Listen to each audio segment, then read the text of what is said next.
How is it going, everyone? Welcome to more FIFA Street 2, and it should be the final day of this game, considering that, well, pretty much there are not many things left to do. There is only international matches, and as far as I saw, they are just regular matches without any added bullshit. Both here and the actual international category. So, let me just go there, which is right at the end of this list. So, I defeated, I don't remember who this first one was. This one was Mexico. I think this was either Cameroon or the USA, one of those two. So now comes Italy. And I unlock a guy called Nedved. Which, sure, why not? I'm also gonna keep using my Ronaldo team. You can never go wrong when you go Ronaldo. I still want Ronaldinho, but I'm assuming you can unlock it at the end, probably. So this is Rome. This is also a very small pitch. It's like the favela pitch. Well, yeah, that's pretty much it. It's like the favela pitch, that's about it.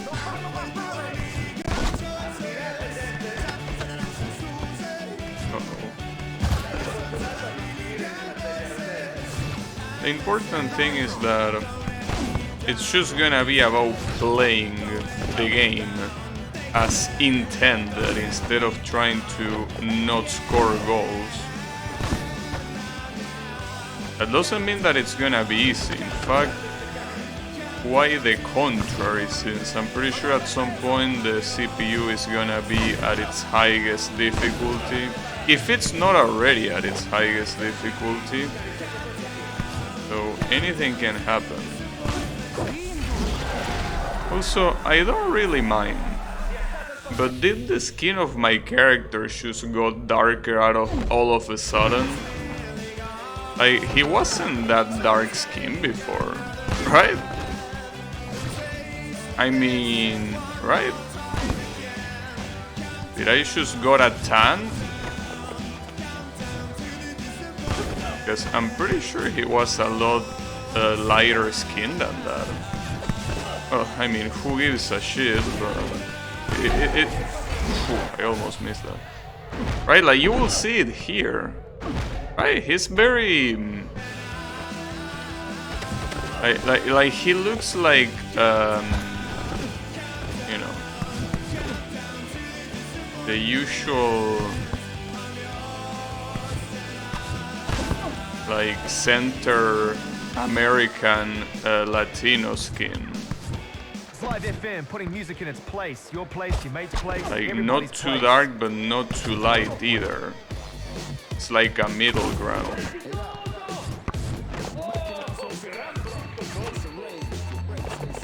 To be honest, I prefer it that way.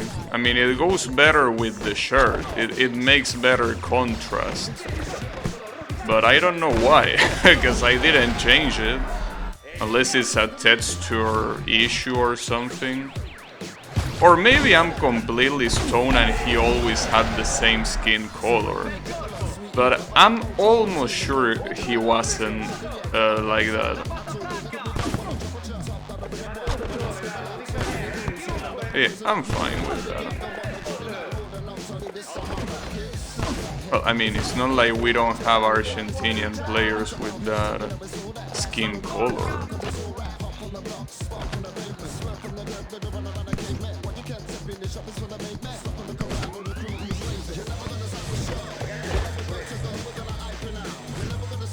Speaking of which, is it possible that there isn't a single Argentinian player to unlock in this mode?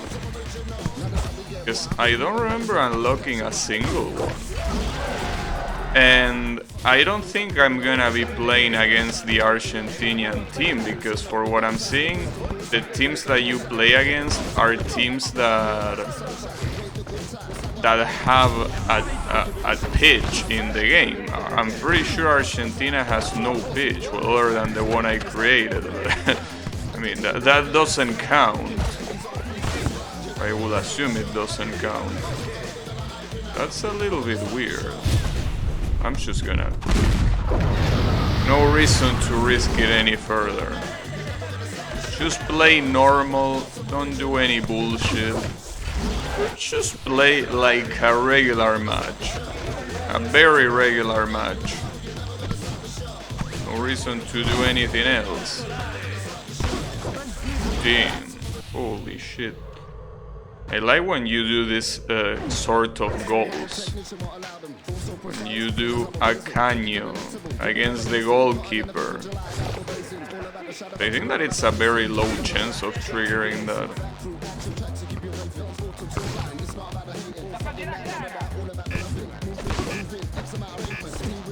Oh, I think we're fine for the second half.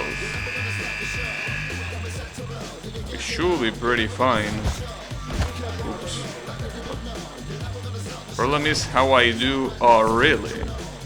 Okay, nice. Ronaldo to the rescue. Nice. That was pretty cool.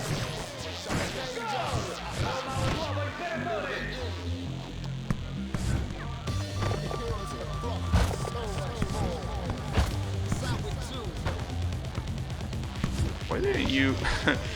It's funny how sometimes, depending on how the ball reaches the goalkeeper, he just grabs it, or sorry, he doesn't grab it with his hands, even though it's clearly the best thing he could do. But he just refuses, he doesn't like to. I don't know why I did that, but that's fine.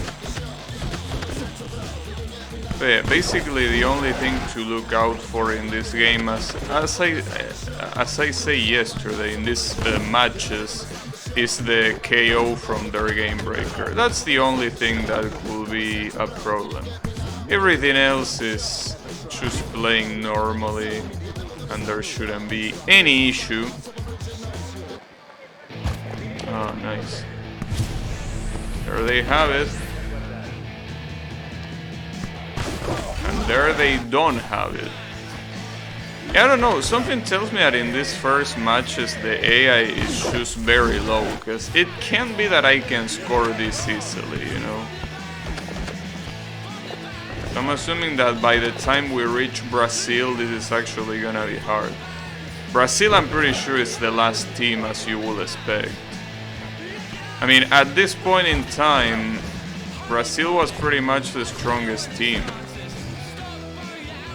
In real life, I mean. It is to be expected that they are like the final boss of the game, right? Argentina wasn't that far behind, but, you know. Seems that... Well, I don't remember who won the World Cup in 2006. Did Brazil win it, or was it someone else? Or maybe it was Italy? I don't remember. No, I don't remember. Or maybe Spain. I honestly don't remember which one won that World Cup. I mean, 2006, I was 10 years old, so I don't think I can remember that.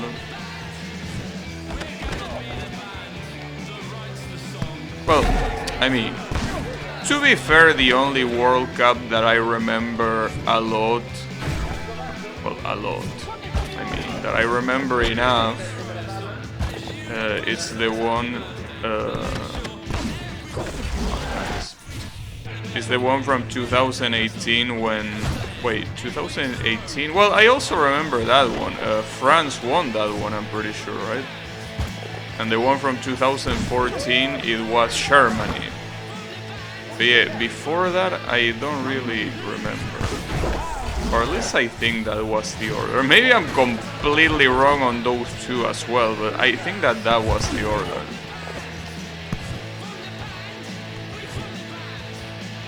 Yeah, I think that was the case. I should Google it though.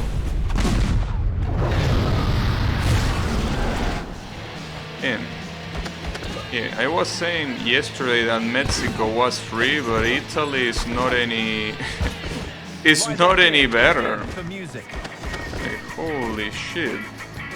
They are getting absolutely free.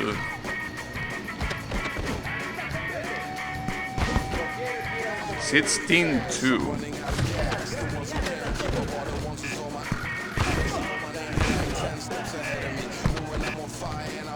Oh.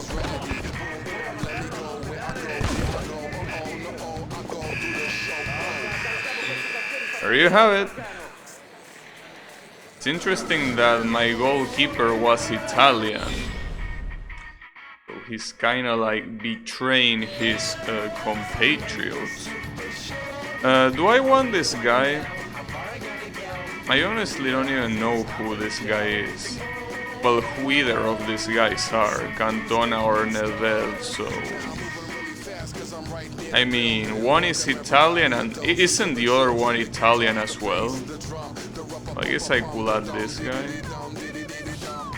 I don't really care, honestly, but sure, why not?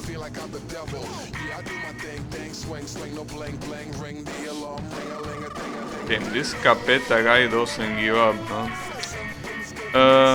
Shermany this time. Am I gonna win someone? I wasn't paying attention. I'm assuming that if I win someone, it's gonna be Beckenbauer. Beckenbauer that... I think that in this game he was already retired, wasn't he? Or maybe I'm wrong.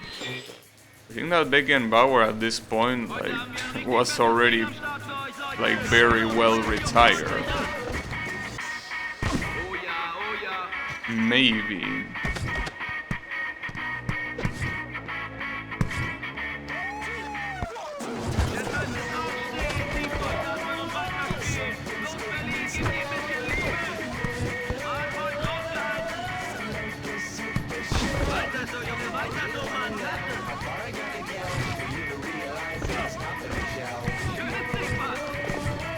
I'm completely alone here.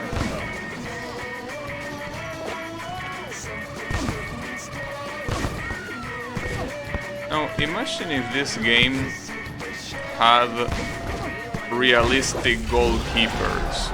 If this game had realistic goalkeepers, that 15-2 would have been even worse. People say music goes in cycles. I've been through some rough ones. Right now, music's never felt more exciting to me. Whether you're talking about exciting music like Arctic Monkeys, heavy hip-hop from the likes of Roots Maneuver or Kano. Wait, did he say exotic music like Arctic Monkeys? Since when is Arctic Monkeys exotic? I wouldn't call that exotic.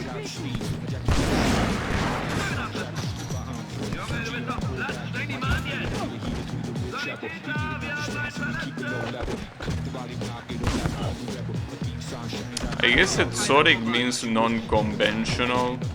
I guess you could call Arctic Monkeys non-conventional, but I feel like exotic implies that it also is relatively obscure, right?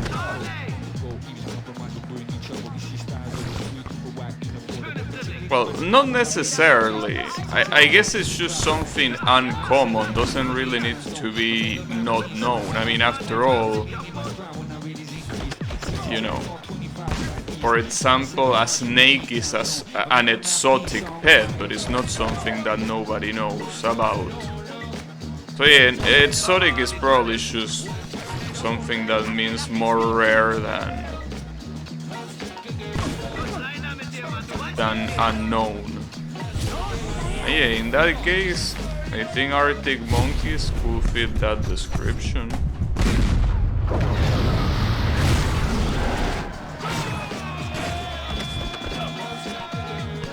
Yeah. People here in Germany are screaming goals.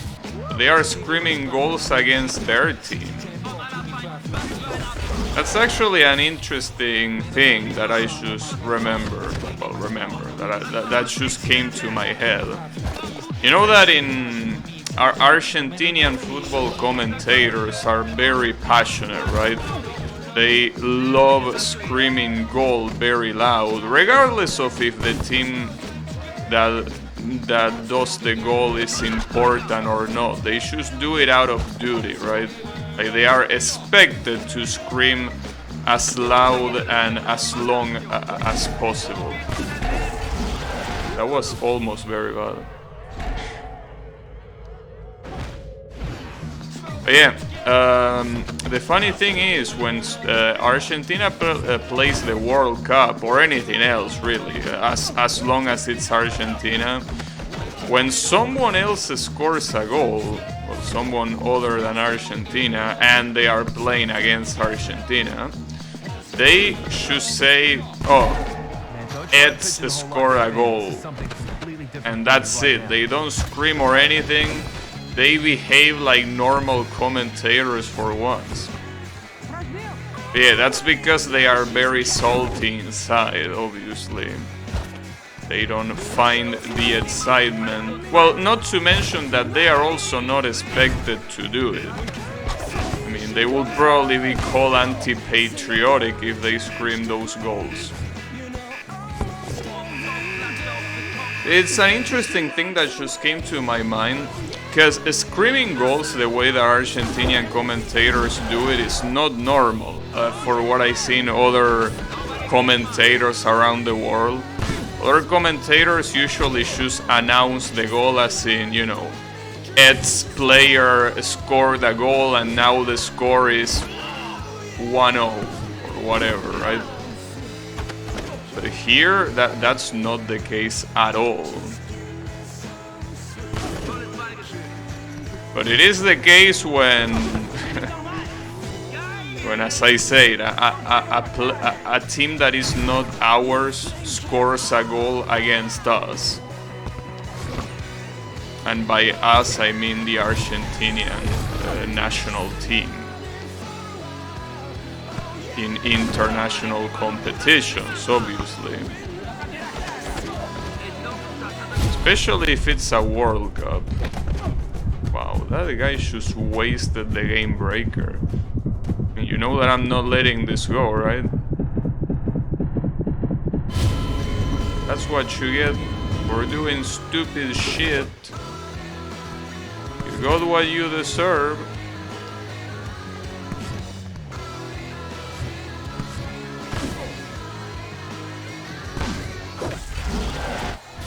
Alright. Them 7-1. That's pretty poetic considering that this is Germany. They are getting karma. Oh, they are getting karma. They are receiving the negative karma they accumulated.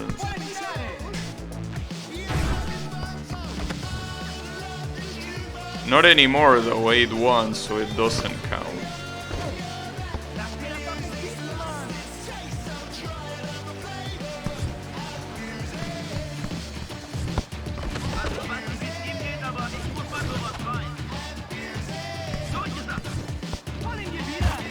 Why don't you pass the ball to my guy? That was right next before, right next to the goal. Would have been a better idea. And that's a pretty cool name. That guy that I just saw, Schweinsteiger, I guess. Well, it wasn't that hard. Could have been worse.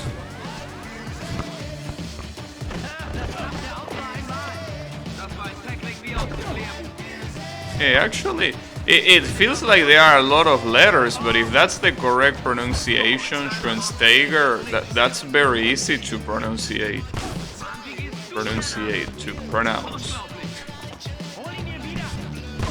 English is not easy to pronounce, that's for sure.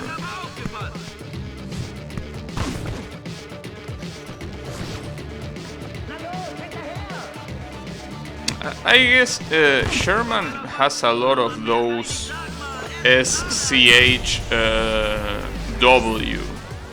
I think those things are what make a lot of the Sherman words feel threatening to read. But it's not that big of a deal.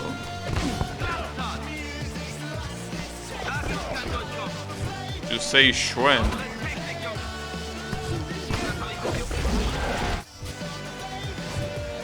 Schwen's Tiger. In fact, we'll say that Beckenbauer is harder to pronounce. Or at least longer to pronounce. Look at those last goals that they are scoring. So they don't feel that bad.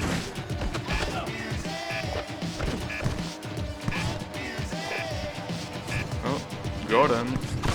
Zane Lowe, music lives. Now Beckenbauer can join the team.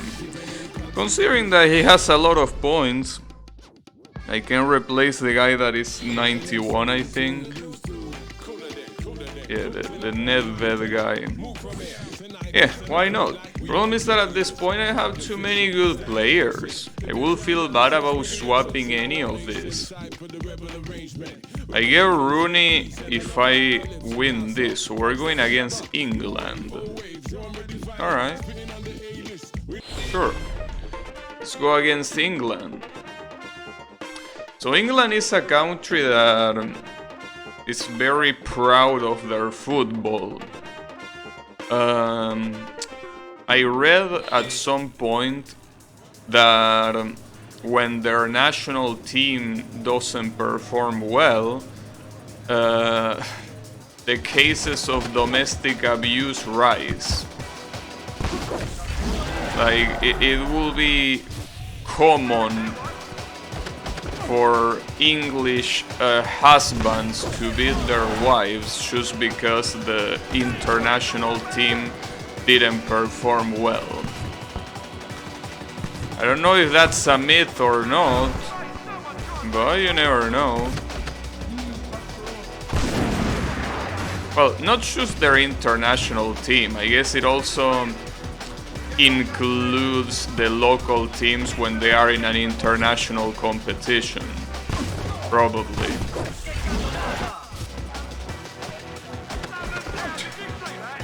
Hopefully, nobody beats anyone when this match ends. So I can guarantee you they are not gonna win. Well, not like this at least. As they do a complete turn. They are not gonna win this match.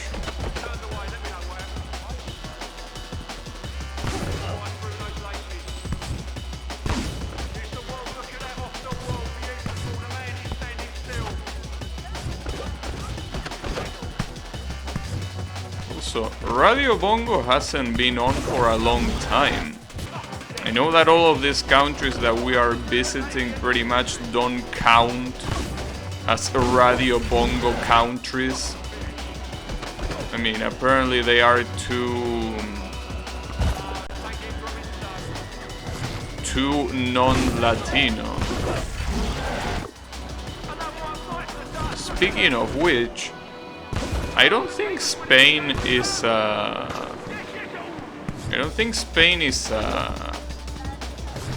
mean, I think they do have a team in this game. Well, they don't have a pitch, that's for sure, but I think that Spain, just like Argentina, got largely fucked by the lack of players in this mode. Or at least, the lack of unlockable players. That's a little bit sad.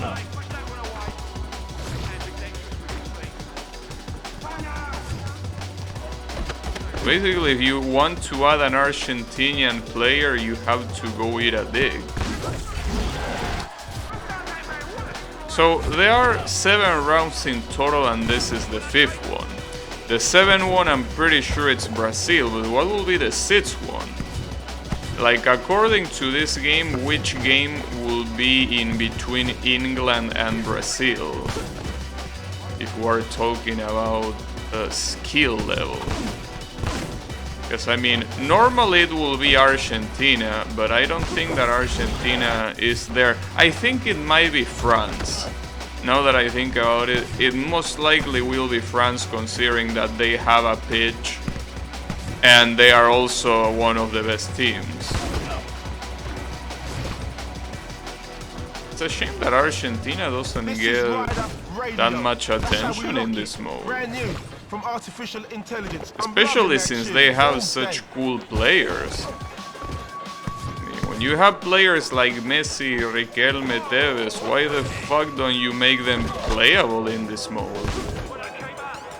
I mean, you can still play at them in the international category, but I mean more as adding them to your team, you know?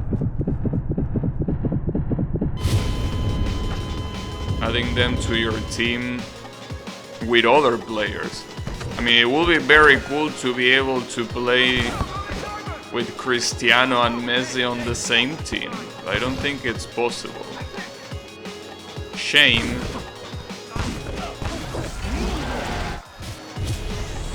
Would have been cool.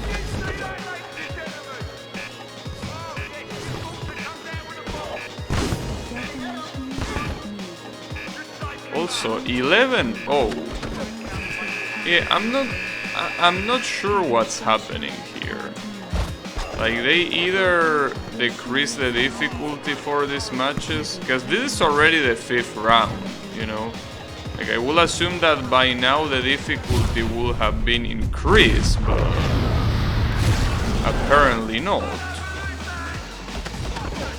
I mean, if the difficulty is not increased, if the difficulty is still low, then I could attempt going for a KO. In fact, I don't know why I didn't attempt going for a KO. Considering that getting more goals when I'm already up more than 10 goals, it's not like they are very necessary. Like, these guys could bombard me with goals now and they still wouldn't be able to come back. They just don't have enough time. Like, I will have to be actively helping them for them to actually come back. There is no other way. Even if I let them play without moving anything, the goalkeeper is gonna block a lot of things, and the AI for the player I'm not controlling will also get in their way, so yeah. It's absolutely impossible to lose, unless obviously they score a KO, but they are also very far from the game breaker, so yeah. Holy shit. This is gonna be absolute destruction.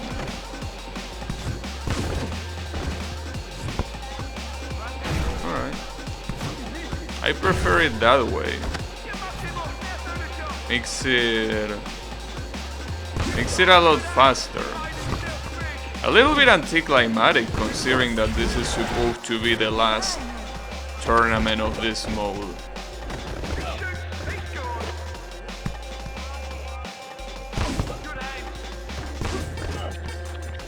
Maybe there is something that I didn't really thought about. I didn't really think about, but maybe the difficulty of the AI for these matches is determined by the skill level of the player. I mean, the player as in the team player, right?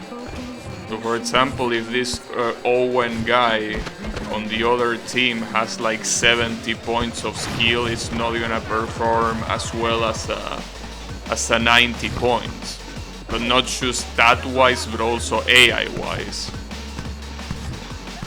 Maybe, I don't know. Just that I'm surprised that they are being so easy. Maybe in the other category. Well, in fact, now that I remember, in the international category, I remember Cameroon almost winning in one of these matches. Like, it was 7-6, that was the final result, and they almost tied it up, you know. So yeah, it might be that in that mode it's Future gonna Hub, be hard, but Vital probably not recordings, in this and you're in mode. tune to the sounds of the mighty Rider Radio. Peace.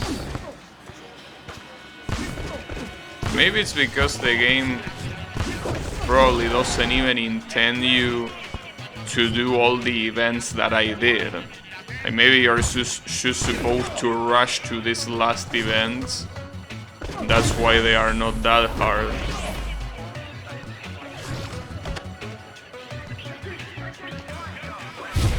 It will be funny to try a KO here. Whatever.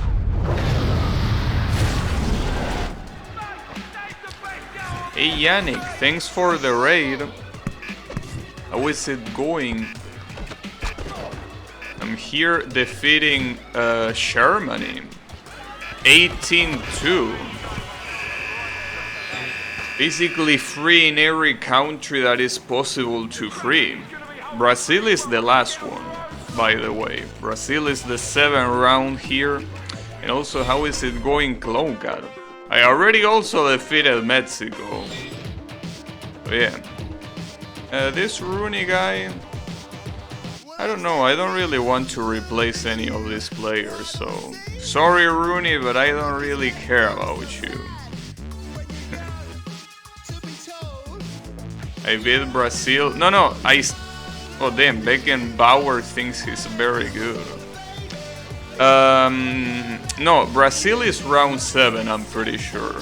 I mean, I did beat Brazil in the Brazilian tournament, but this is the International World Tour, so here you fight against country teams. So as I predicted, the second to last one is indeed France. And you unlock Titi Henry. So you will lose. I don't know. Everyone here is being absolutely free. Like, I'm just surprised because I'm winning without any issues.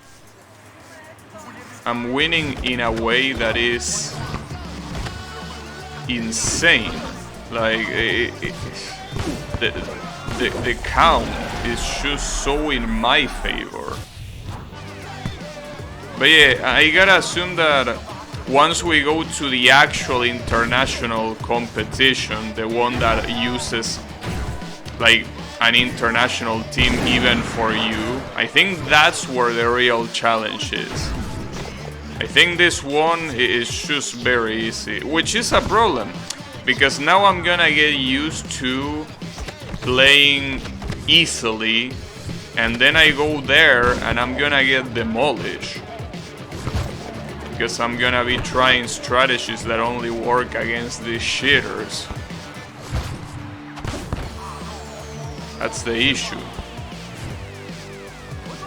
I guess it works as a warm-up. Oh, how was your Subterranean Animism stream, by the way? Did you get any personal best or something like that?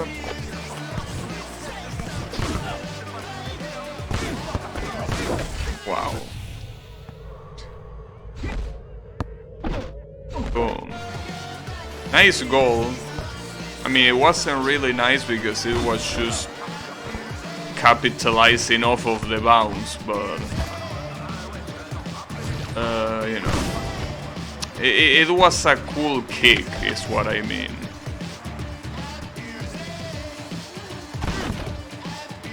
Play like shit for 2 hours, then go to Orin Popcorn section twice to game over. Interesting. Well, it's something, I guess. At least you got far.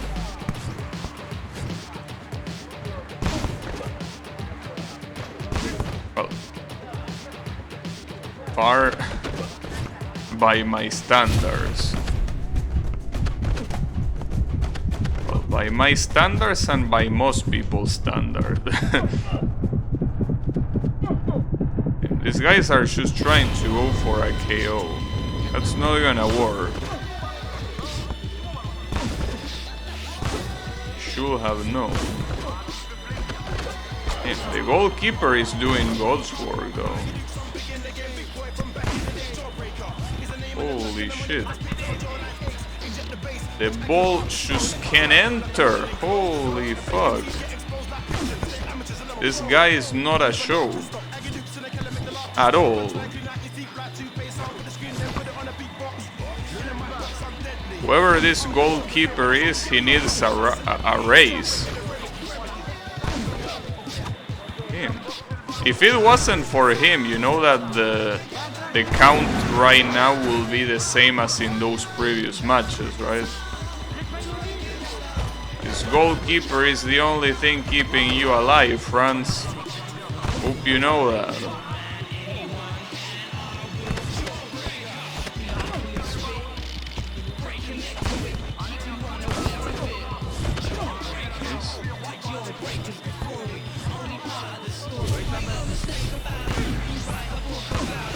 Ah, come on. What are you doing?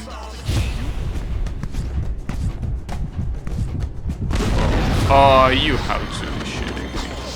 Well, at least that's a free goal. At least, but damn, that was bullshit. It shouldn't have blocked that.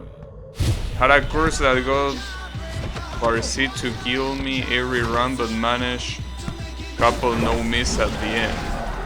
I see. Yeah, sometimes that happens too. Getting mind block. Man, I'm boring myself. This is art brute.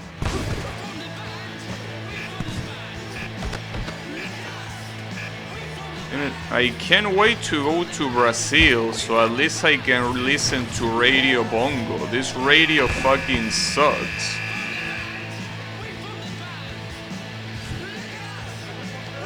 Need more Radio Bongo this stream. Holy fuck, that was a goal. Look at that shit. Boom. Yeah, I am going to Brazil. Yeah, I mean, we just need a Radio Bongo. Well, technically, I mean, you can just go to the zone options and just put Radio Bongo for everything, but, you know. Wanted a little bit of variety. The problem is that these songs, I never liked them. Like this FM radio or whatever the fuck it's called, I never liked it, even when I was younger. Like for me it was either Radio Bongo or the other one, the one that is like for drum and bass and shit. But yeah, this radio has such shitty ass songs. It has like a couple of good ones, but the majority are so bad. And this is the perfect example. This is a piece of shit song where it just says, we form a band. Form a band, we form a band. Yeah, I get it, you form a band. Now why don't you form a good song, you piece of shit? That will be more useful.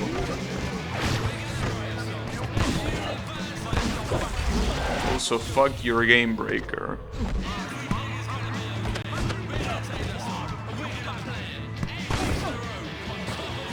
Where is the again soak your radio? I don't think that is here.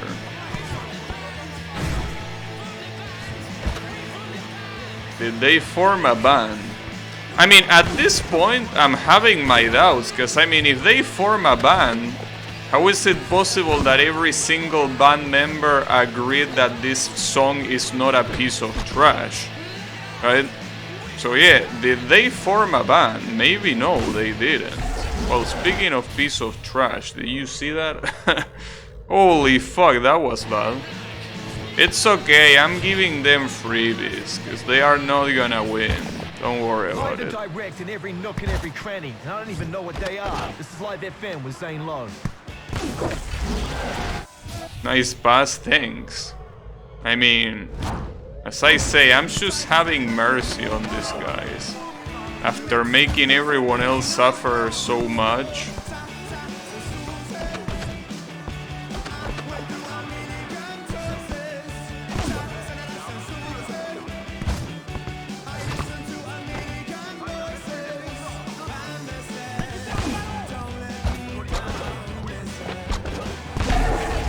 Cristiano. keeps dominating. Well, actually, both Ronaldos are dominating. Look at that. I gotta say that this team of dual Ronaldos just works very well. Dual Ronaldo, the best build you can use. Boom. Yeah, as you can see, that's why you need to have mercy, because otherwise you have these scores, and such a big difference can never be a good thing. Dual Ronaldo OP. Well, just wait until you see the Argentinian team. I mean, you can basically use Messi and Riquelme on the same team. That's like a dream team. Have they even played on the same team once? I mean, like maybe for one World Cup, but I don't remember. Because I mean, Riquelme... Shit, I'm pretty sure they might have played like one World Cup together. Because Messi was just starting back then. But at that point, Riquelme was already a veteran player.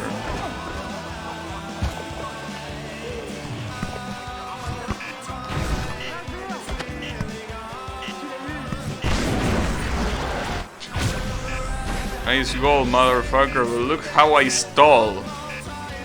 What do you think of this? Just stalling those last 10 seconds. There's nothing you can do. Nothing. Alright, so here we have Henry that I'm also gonna ignore, because honestly I prefer the players I have, you know. So I'm sorry, Henry, but yeah. What are you brewing at? But you don't like Henry? Damn, Beckenbauer wants to be paid in cash. Holy shit.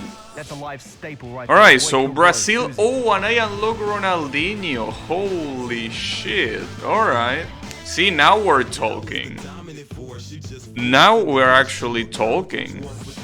So Ronaldinho is pretty much the final boss of the game. Well, of this mode at least. So there are 3 Ronaldos in this match. Imagine having good football players. Yeah, I mean...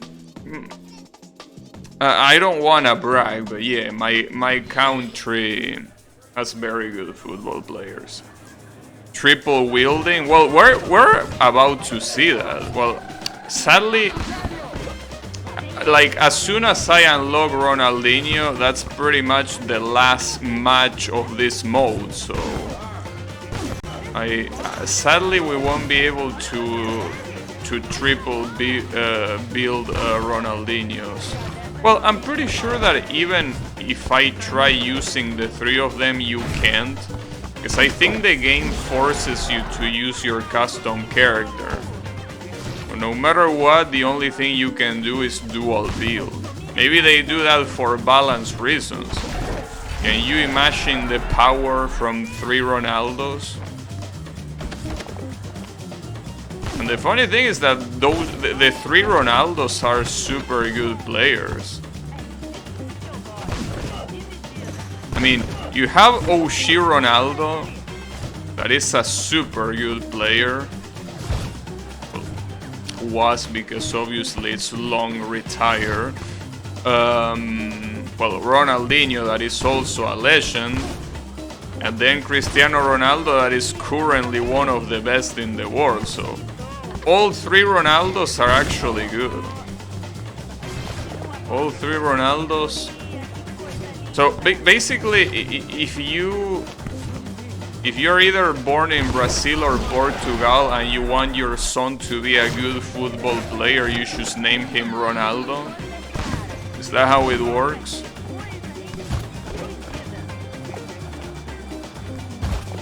Just need to name him Ronaldo.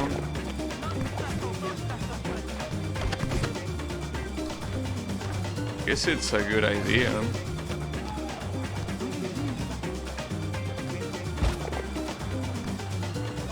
What is the name to be good at Toho?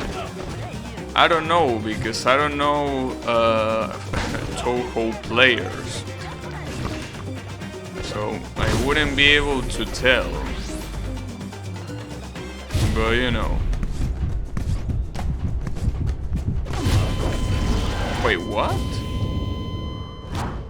That was weird. Because I'm pretty sure that didn't count as a game breaker goal. That counted as a regular goal, but it wasn't interrupted.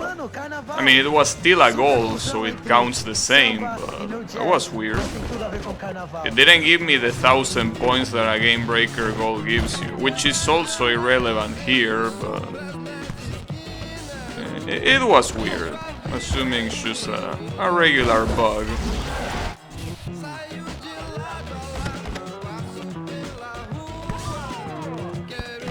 Also, finally, Radio Bongo. Fucking finally. All this time with that FM bullshit, finally we have Radio Bongo. As it should. And playing Brazilian music on top of it.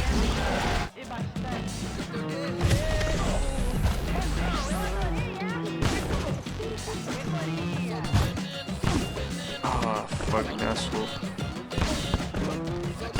Oh, dude, you had the whole fucking goal to kick there. You decide that the best idea is to do that. What the fuck are these guys doing? That somehow worked. I'm surprised.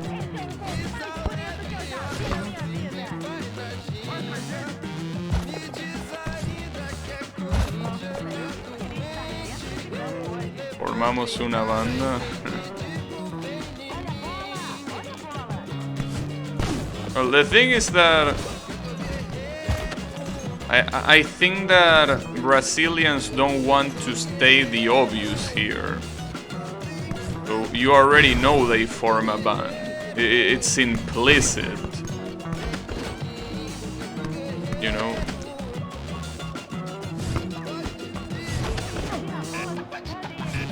Sadly, I don't like this goal difference. It's a very low advantage, really. Hey Yokai, how is it going? I'm here going against Brazil. Fuck. And they actually tied it up. This might be hard. This might be actually hard. Funny thing is that I'm playing against Brazil with a Brazilian because I'm using Oshie Ronaldo. Maybe that's why I'm not performing very well.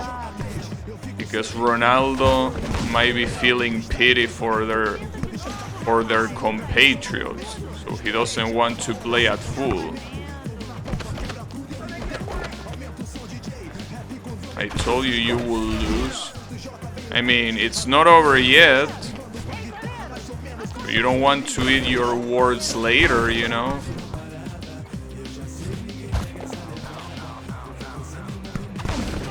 Oh, come on.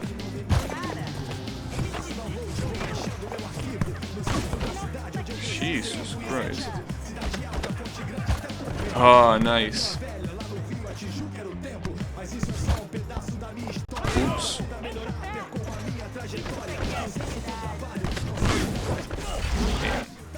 The goalkeeper just gently moves away to allow the goal. Hey, but isn't this goalkeeper supposed to be either French or Italian? Definitely not Brazilian.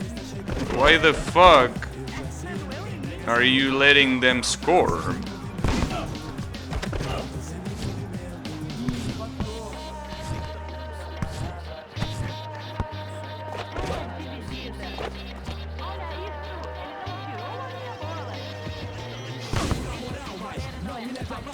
Also, where the fuck are my teammates, dude? Alright. We got one, but damn, they are still winning, dude. This is not easy. No. What? Dude, are you shitting me? Cristiano, you're not Brazilian. You're supposed to be Portuguese. Why are you gifting them that goal? That will make sense coming from the OG Ronaldo, not from you. See?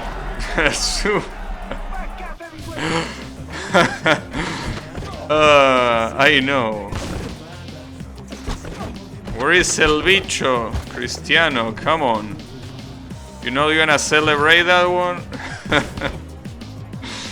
Oh, that was a good one. That was a good one. Oh, you fucking Paul.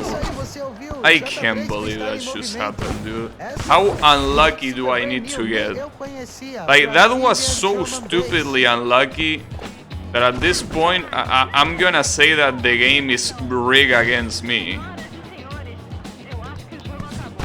That was so stupidly unlucky. The game is just rigged at this point.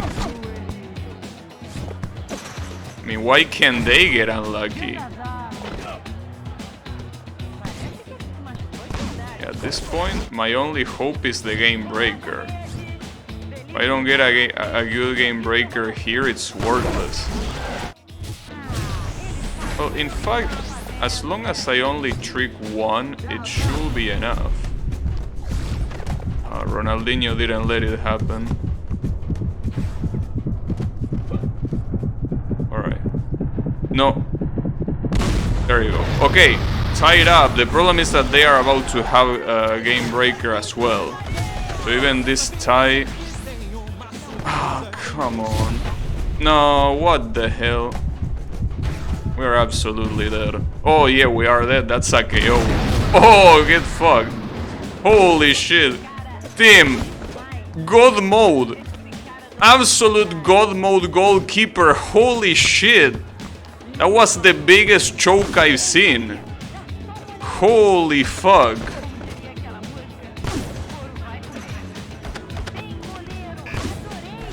Holy fuck, they are choking so hard, damn.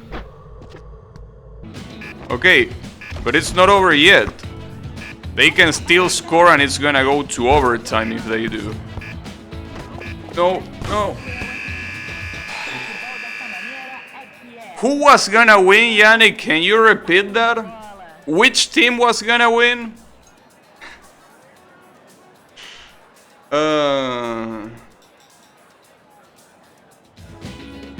Oof.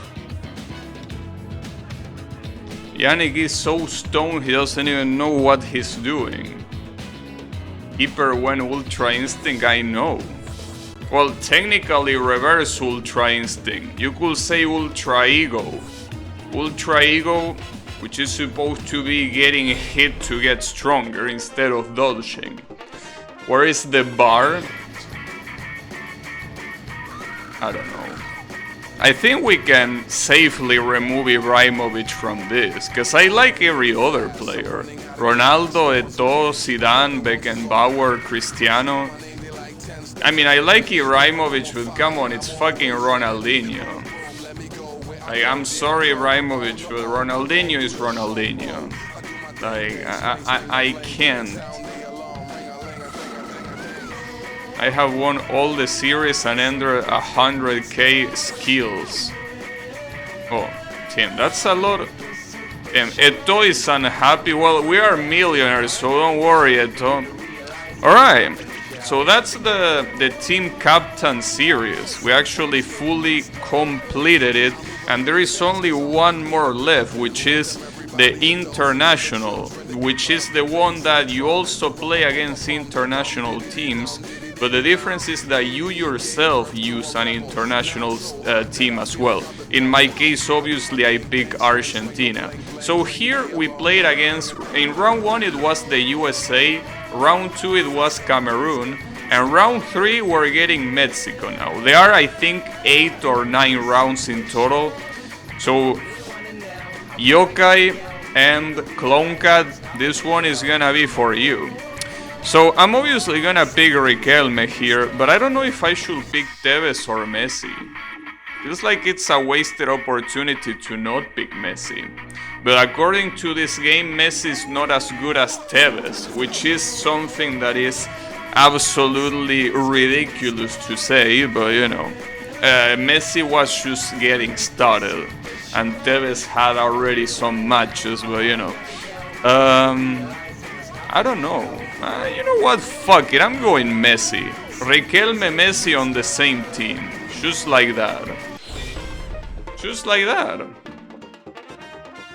Borghetti and Marquez. Oh, you know these guys? Because I definitely don't. Well, obviously you know them. They are Mexican players. Yeah. We're playing against these guys. And we're Radio Bongo. Sorry, Radio Bongo. Oh, I just saw a statue of Virgin Mary in the background, I think. Pretty fitting.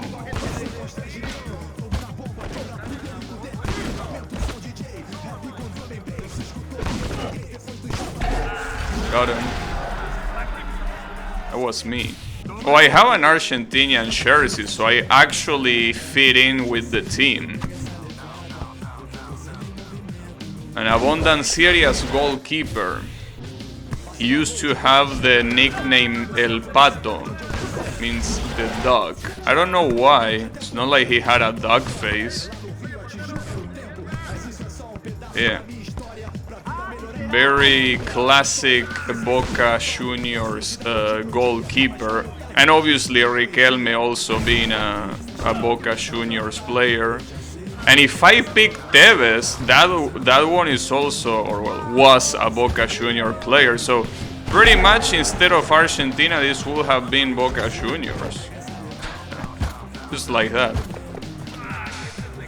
For those that don't know, Boca Juniors is pretty much one of the two biggest teams in Argentina. The other one being River Plate. Pretty much the two biggest there are. And basically the biggest rivalry of the local football scene. In fact, I think another one of the players in this game, Crespo, I think he was a River player, I'm pretty sure. Pretty sure he was.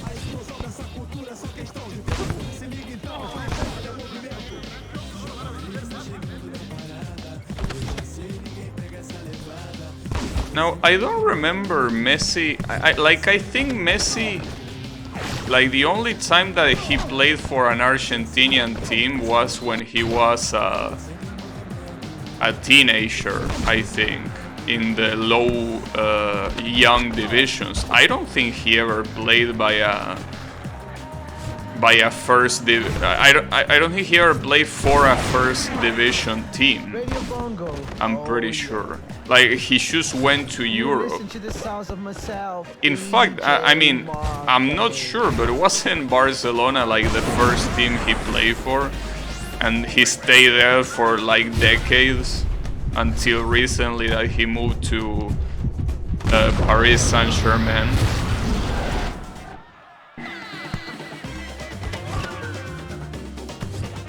I think. I'm not sure. But I mean, Messi pretty much equals Barcelona for a very long time. This is a faithful representation of what's going to happen on this year's World Cup. I wish, and not because of seeing Mexico lose, but because it will be nice to see Riquelme play. Can you imagine that? I think he's 40 years old at this point. You imagine 40 years old Riquelme playing the World Cup in 2022? That will be something. But no, I don't think that's happening. Well, Messi is gonna be there at least. Abondancieri, I'm afraid he won't. And obviously Gavi won't be there either. Unfortunately. The national team is losing a very big talent. Yeah. No, I mean, I wouldn't be that sure about Argentina. Yeah, that's a new country that I just found. No, I wouldn't be that sure about Argentina being that strong this year. Because you gotta understand that the best players are quite old by now. Messi being one of them. I mean, Messi is one of the best players in the world, and some people will even say he's the best, but you know, he's not at his peak anymore, unfortunately. And that applies to a lot of other players in the team. I don't know Mexico's situation though. Wow, what the hell? That was very unlucky for them.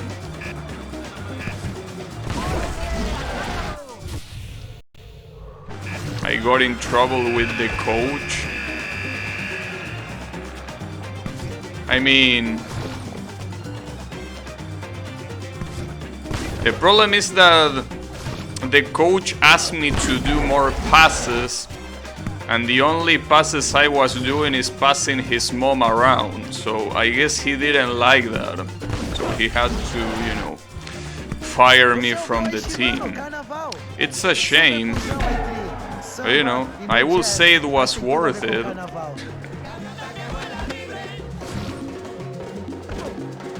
Wow, that was almost a choke. Well, that was a pretty nice goal. Shame that you need to score 13 more just to tie.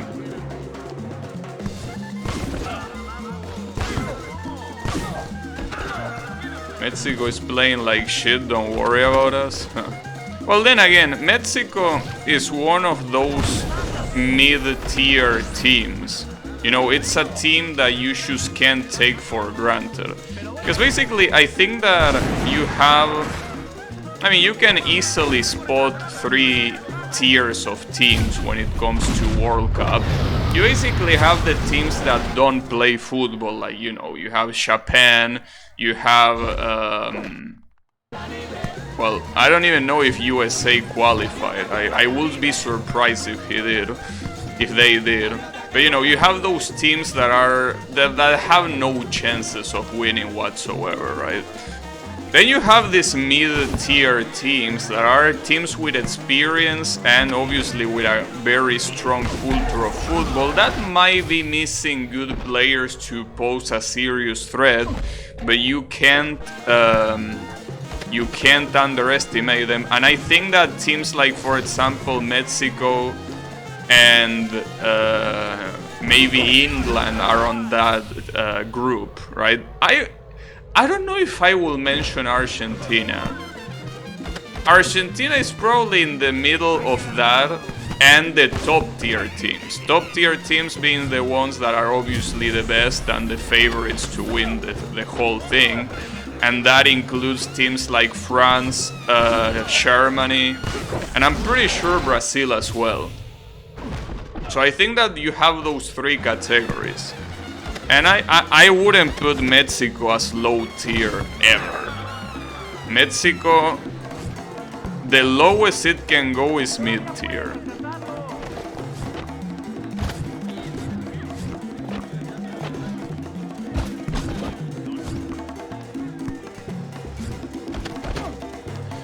Argentina, honestly, I don't know if in this World Cup it will count as a mid tier team or a high tier team. Like, I don't know. It could go either way.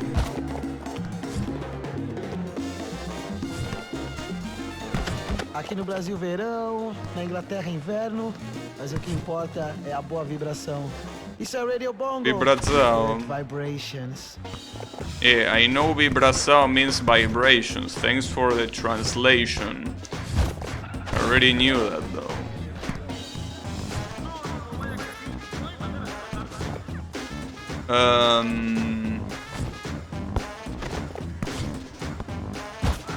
You think that Mexico will win by ref ball? Maybe. I don't know.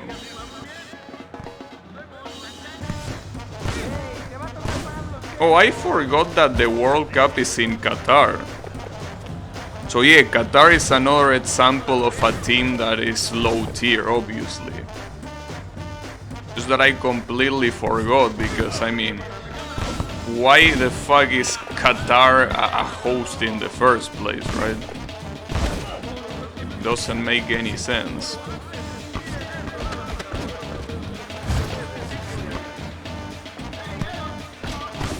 Obviously, a team like Qatar will never make it to a regular World Cup. Well, I don't know if historically they made it to a World Cup, but yeah, it's the kind of team that has no place being there. But it's there just for decoration, pretty much. I can't give two shits to football, so don't ask me about the team here. Well, Brazil, I think even at their weakest, Brazil is still a favorite to win. Their players are just too good individually. Money, well, yeah, I know, but... Damn, wait, we're going against France that early? Isn't this a little bit too early to go against France? Well, that's a little bit weird. Alright. Sure, why not? France should be one of the last ones like it was before. That's weird, but sure. And we're in Marseille, or whatever you pronounce that. Probably you don't pronounce it like that. I mean, knowing French... Well, I don't know French, but I mean, knowing the kind of bullshit that the French language has, I wouldn't be surprised if that was pronounced Mursailio or something like that, you know? Hey, welcome to the French language, motherfucker.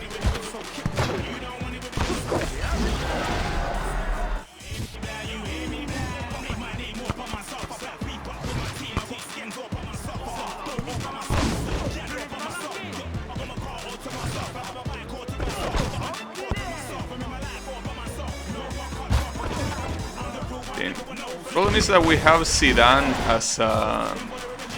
as one of the opponents. So this is gonna be hard. Like, what if one of our players get headbutt? You don't want that.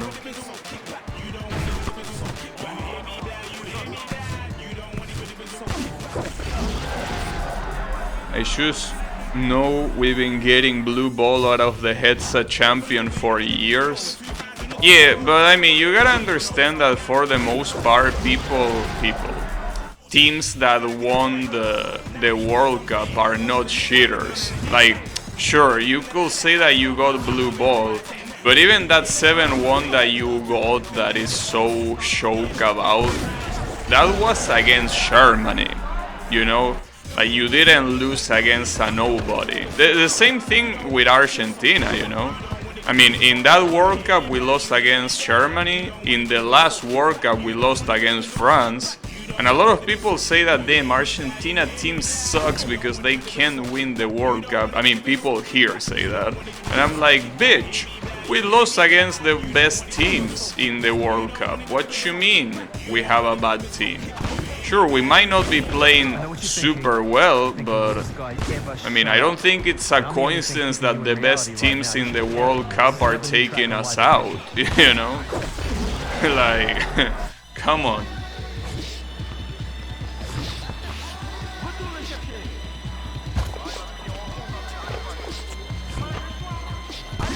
And same applies to Brazil. The headbutt has no limit here, I know.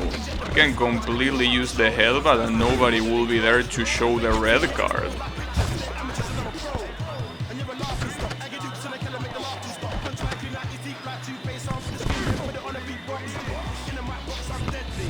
Oh, nice. Nice block.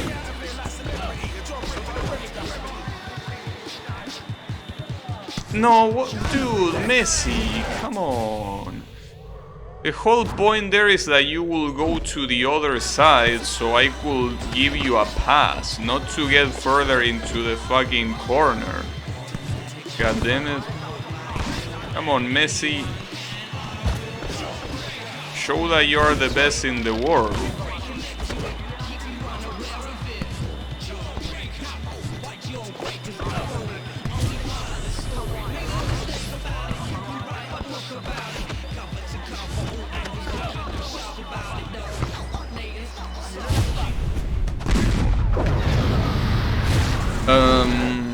At least the French are putting up a fight, I gotta say. That's something. Well, to be fair, the Brazilians did put up a fight. We gotta be fair there. Well, that was a nice goal. The Brazilians, I mean, they choked like no other in that match. But it was the most it was the hardest one so far. Like, I will say that even the Cameroon match wasn't that hard. And the Cameroon match was very close. Well, there goes your game breaker.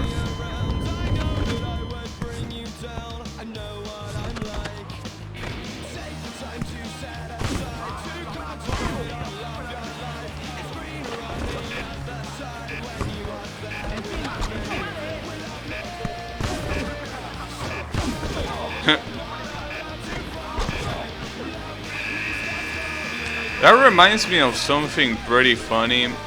You know, there was a time where I was watching an American play a game that is, you know, that Google has, well, I don't think it's Google, but it's based on Google searches, I think, that basically asks you of two things, which one is the most searched term, right? It's a classic game that, you know, you can play in the web. I don't remember the name of the web page, but it's pretty interesting. As interesting as Henry basically gifting me a goal there. Wait, was that Henry? Or was that someone else? It doesn't help that he's bald and black. Maybe it was Vieira. No, I think it was Vieira. Oh, whatever. Anyways, the point is that I saw an American playing that game, and there was a time where he was like, you know, he got as search terms things like Boca Juniors and, you know, all Cristiano Ronaldo, right? And he was like, who the fuck is this? And the chat was the same, and I'm like, damn, this guy can be more American if he tried. I mean, I can understand not knowing Boca Juniors, okay? That's a local team. It makes sense. But, like, dude, Cristiano Ronaldo, how can you say who the fuck is Cristiano Ronaldo? Like, sure, you don't care about football, that's fine. I mean, I don't care about football either, you know? Like, it feels like kind of as outrageous as if someone said, you know, LeBron James, and they are like, who the fuck is LeBron James? What you mean, who the fuck is LeBron James? I mean, sure, you might not like basketball, but like, come on, dude. Where have you been living?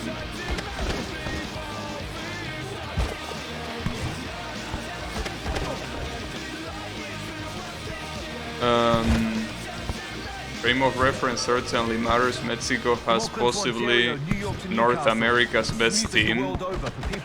No, possibly no. It has North America's best team. I mean, North America, correct me if I'm wrong, because I'm pretty sure the only countries there are, you know, Canada, the USA, and Mexico, right? Is there any other country in North America? Maybe IT, but I don't think that counts as North America. In any case, yeah, obviously it's pretty clear if your comparisons are USA and Canada, of course. I mean, that applies to most teams, not just Mexico. Like, it's pretty hard to find teams worse than USA and Canada in football. That's the point.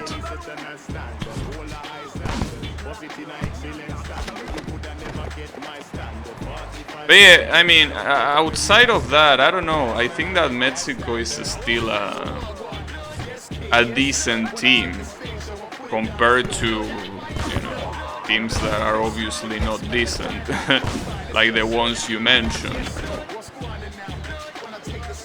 So is the Caribbean? Wait, so are you telling me that...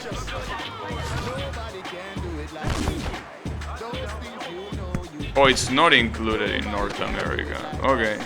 So basically it's only 3 countries. Canada, USA, and Mexico. The one that a lot of people refer to as COM. That will be the acronym for every country.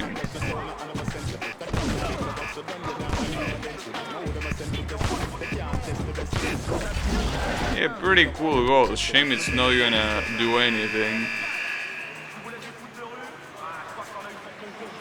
Rude. I mean, I'm sorry, Yami, but it is the way it is. Like, it's not that I have anything against those specific countries, but your football teams are absolute shitters, which makes sense. I mean, it's like Argentina tried to play ice hockey versus Canada. But yeah, obviously we're gonna get demolished, it's pretty clear. Oh, Germany, okay.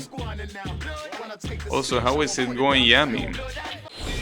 We qualify this year? Against who? Against the USA? Good shit. Congratulations. The CONCACAF includes North America, Central America, and Caribbean. Oh, interesting. Okay, so the CONCACAF is the division that decides that specific part of the... Okay.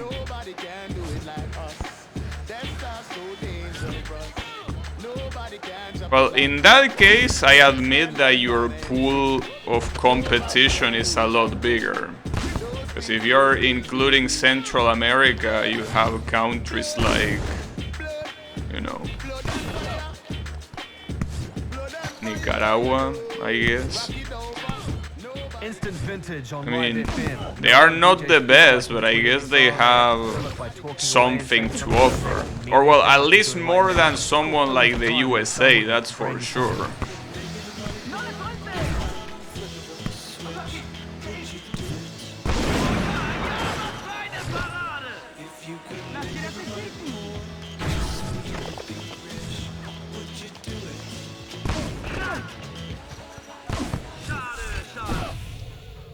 Costa Rica is the best Central American team? Really? I didn't know that. Costa Rica. Interesting.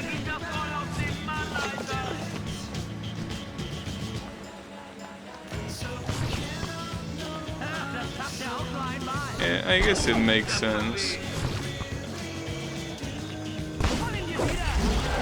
On a related note, I heard football is like the only sport the USA isn't good at. Unless it's the other football. Nah, that's not correct. I mean... Because, see, the thing is, when it comes to sports, it's a very... It really depends on what you mean. Because if you mean Olympic sports, the answer is most likely yes. If you mean literally any sport, then you could fit a lot of sports in there. In fact, I was saying ice hockey. Ice hockey will be a very good example. I mean, you will also have something like sumo, right? It depends on what you mean by sport. If you mean literally any sport, then no. If you mean Olympic sport, probably.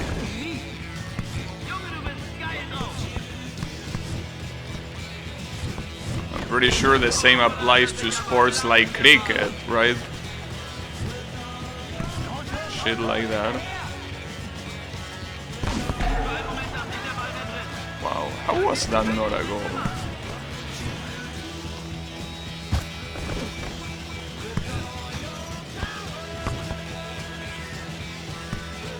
Oh, come on. Alright.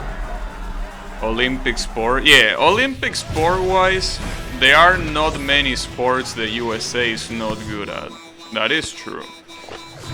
That is obviously due to the fact that they have a very large population and a very large population of people that have access to the right things, you know.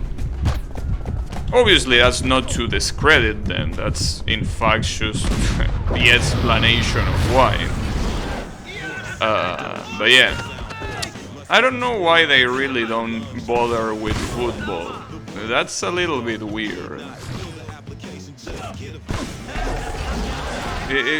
I mean, considering they have so many people, like, I don't understand why football influence didn't go there. Because football is basically an international pandemic, you know? Like, everyone and their mothers loves football, but not the USA.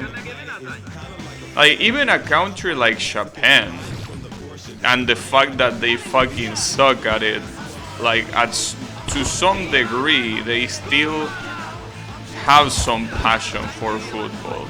Like, I remember when I played the all-winning 11 games, I think in PS1, or was it Revolution Soccer? I don't remember. One of those, obviously made by a Japanese company, Konami, and they had a mode exclusively for the Japanese football team. I think it was called Nippon Challenge or something like that.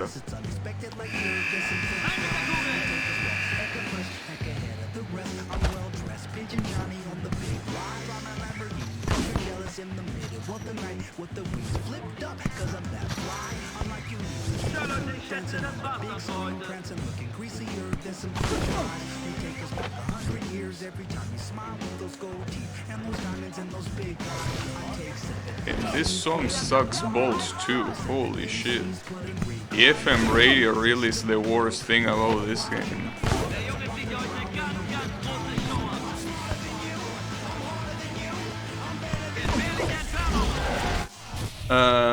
They don't want it to eclipse their other football. Well, they can just call it soccer. I mean, that's what they already do after all. Oh shit, damn. Messi is quite a beast when it comes to hitting balls that are pretty far from him. We qualified thanks to Mexico, really? That's interesting. Yeah, soccer, right? They already do that, so they can just do it. Though it's not a bad argument that it could shadow the popularity of American football. And I'm pretty sure that American football is like, well, I was gonna say that it's a mafia, but I doubt that it's a bigger mafia than the actual football. But yeah. I mean, after all, football organizations are the scummiest in the planet. AFA probably being one of the worst examples, or rather one of the best examples. AFA is such a fucking dumpster fire. That's the Argentinian Football Association, right? It's pretty much a mafia, but that is officially recognized. You know. It's okay though, I mean, not like there aren't already other mafias, so just having another one. Or the curious soccer originated from soc coming from association, because formally the full name is Association Football.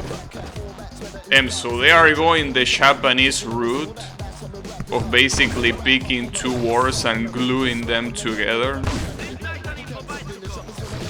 Like Comiket.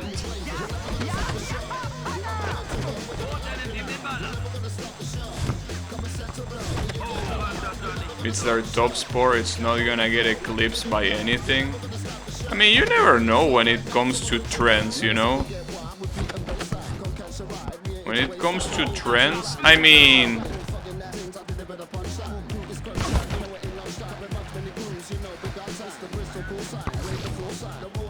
The FMF is a mafia that belongs to another mafia, Televisa. I think in Mexico's case, you can probably stack mafias on top of each other, right? Like it's like you play in an RPG and you stack buffs, but here you should stack mafias.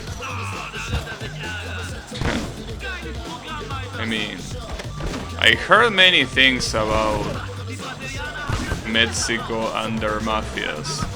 It's fucked up, and I will admit that it's probably a worse situation than our mafias here. I will say that our mafias here don't extend that far, you know, and probably are nowhere near as violent as the ones in Mexico. Like, the amount of violence in Mexico is insane. It's probably on par with Brazilian violence. But yeah, pretty much. It's a shame. It's really a shame that it became that way, because Mexico is such a pretty country, for what I've seen. So having that issue really sucks. Truly, truly sucks. But you know, what can you do? Mafias are unfortunately way too powerful in Latin America. Well, everywhere they are pretty powerful, but I will say that in Latin America even more.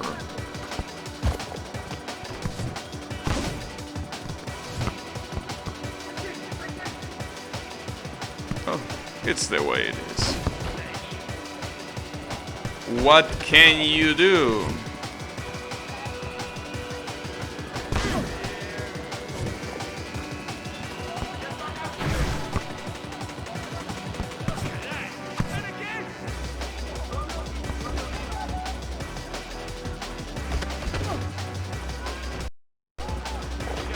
At least the cool thing about Mexico is that it has that one part in the country that is on the left. Like, what does that left part has? Is that like a dangerous place? Because you know, in the Mexican map, you have basically like a place that kind of looks like Florida in the map, that is like a very thin territory that is kind of like all by itself, surrounded by water, and only connected through the USA border, I think. Is that place good? Because that seems to be very very far from everything else, you know. Not to mention that it's also far from other Caribbean countries. It's like very alone, right?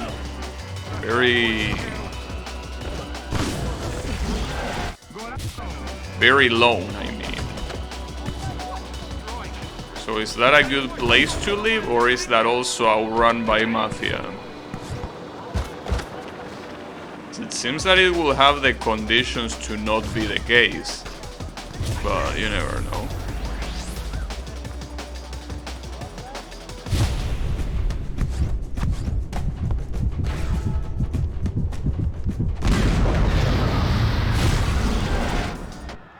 That's two states, Baja California and Baja California Sur. I don't know enough about there, so I couldn't tell you. I see. Two states. Interesting. Damn, and it's called Baja California. That's pretty interesting. Because it's pretty much below California, which is the north part that is next to North America, where the city of Tijuana is bad. Yeah, I will assume that, especially since it's very close to the American border. And you know that if there is something that American American organizations love to do is exploiting other countries, so the best thing for them is exploiting what's right there at the border. So yeah, I will understand that. Pretty sure that they probably provide them with weapons and shit, right? Radio. That's how we lock it. Brand new from artificial On intelligence. I'm exchange loving for that shit. drugs, All day. probably.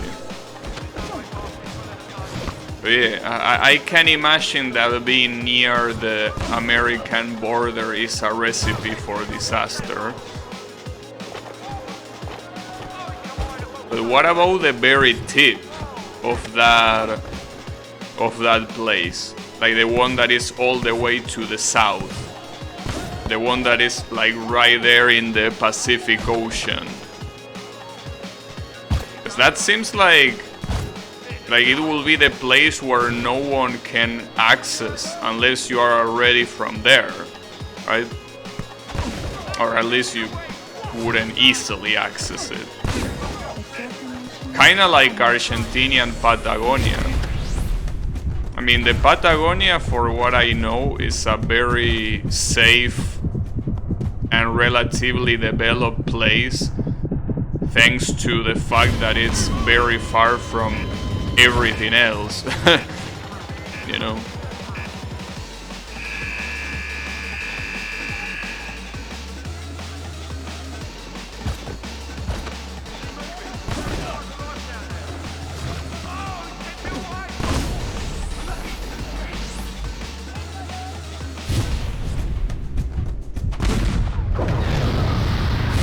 The south part did get splashed a little by the violence, but it's a little bit better. The very tip, Los Cabos, is pretty much a land for American tourists. It's a very expensive place. Damn. That's fucked up. Like, they can't help to exploit the north that they have to exploit the south too, just in a different way.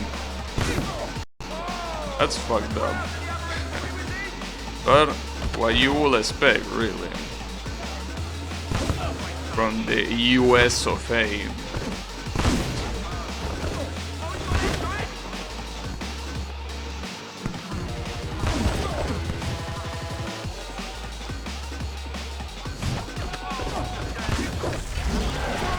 Aside from what has been mentioned, Mexico also has a hate crime problem. Well, I don't think I will worry about hate crime when there is a murder crime problem. Like, it's kind of already implied. It's like saying that you have, you know, it's like saying that you have a constipation problem when you also have diarrhea. It's better to just say you have diarrhea. That already includes the constipation, you know. Like, it's not necessary to clarify that. I mean, the same applies to literally every country with that problem. It's like saying you die less because there was no hate involved. Kinda. But yeah. Damn, why is this pitch freezing so much? It didn't freeze that much on the previous match I had here. Whatever. As long as it doesn't crash. Anyways, yeah, I mean, in violent countries like that, saying that there is a hate speech problem is a little bit unnecessary. You know, it's already implied. Someone that doesn't care, when there is a very big portion of the population that doesn't care about life, I mean, it's pretty implied that they don't care about anything revolving life, you know. When you have such an insane murder homicide rate, I mean, yeah, of course there will be hate crimes. And you're in tune to the sounds of the mighty. That's like the biggest expression of a hate crime. Murder. every single country with that problem is like that. Brazil being another example. But Brazil is a way bigger country, so it also depends on which area you mean. From what I heard, the south of the country is an absolute disaster in terms of murdering. So yeah, in that case, saying that South Brazil has a hate problem, it's like you...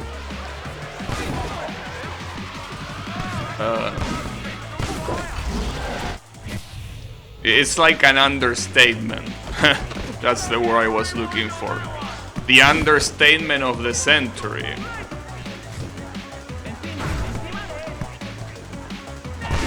You're likely to hear... I don't think so. I mean, in that case, I think that you could say that there is a lot of equality. Everyone gets murdered the same. Whether you're a man, a woman, or anything in between or far from there, I think you get murdered the same. Sure, the murders happen for different reasons. Like the reason why a woman gets killed, it's probably a different reason from a man getting killed. But the result is the same. A person dies because someone else did that. So I wouldn't worry about that. I will first worry about stopping the murders. Like, I wouldn't be like, hey, you're murdering or you are committing crimes against this type of people. No, I will first worry about the crimes committed against everyone, because they don't just target that people. In countries like the Middle East, I will understand, right? That's a legitimate concern. But in countries like Mexico or Brazil, before worrying about that, you should worry about people not dying in general. Like, splitting the problem there doesn't help. I will say just focus on the ones pulling the trigger, or, you know, handling the knife, or whatever their method of choice is. That should be the focus. The target there, I don't think it's that important, because it's clearly a problem that is affecting everyone. Sure, for different reasons, that is true. People get killed for different reasons, but they get killed nonetheless. That's the problem. So I wouldn't worry about that. We'll worry about the subhumans pulling the trigger. Once you have those sorted out, then you can start worrying about specifically the reason for that. But first you need to wipe those subhumans. Those guys that pull the trigger. Those are the first that need to go. Once you sorted that problem out, then you can worry about that. Violence against women is deeply related to the cartels. Yeah, exactly. That's the thing. The cartels are basically a group of subhumans that need to be eradicated. So once you solve that, if there is a still, which most likely there will still be issues specifically against women, that's when you worry about it. But first, you need to take those subhumans out. That's the priority. Doesn't matter what their target is, those guys have to go. Have to get erased. What method you are gonna use, I don't know. There doesn't seem like there are many effective methods, considering that it hasn't happened yet. But regardless of what you use, you need to do that first. And then worry about who is getting targeted. But first, wipe those guys out. It's the absolute priority.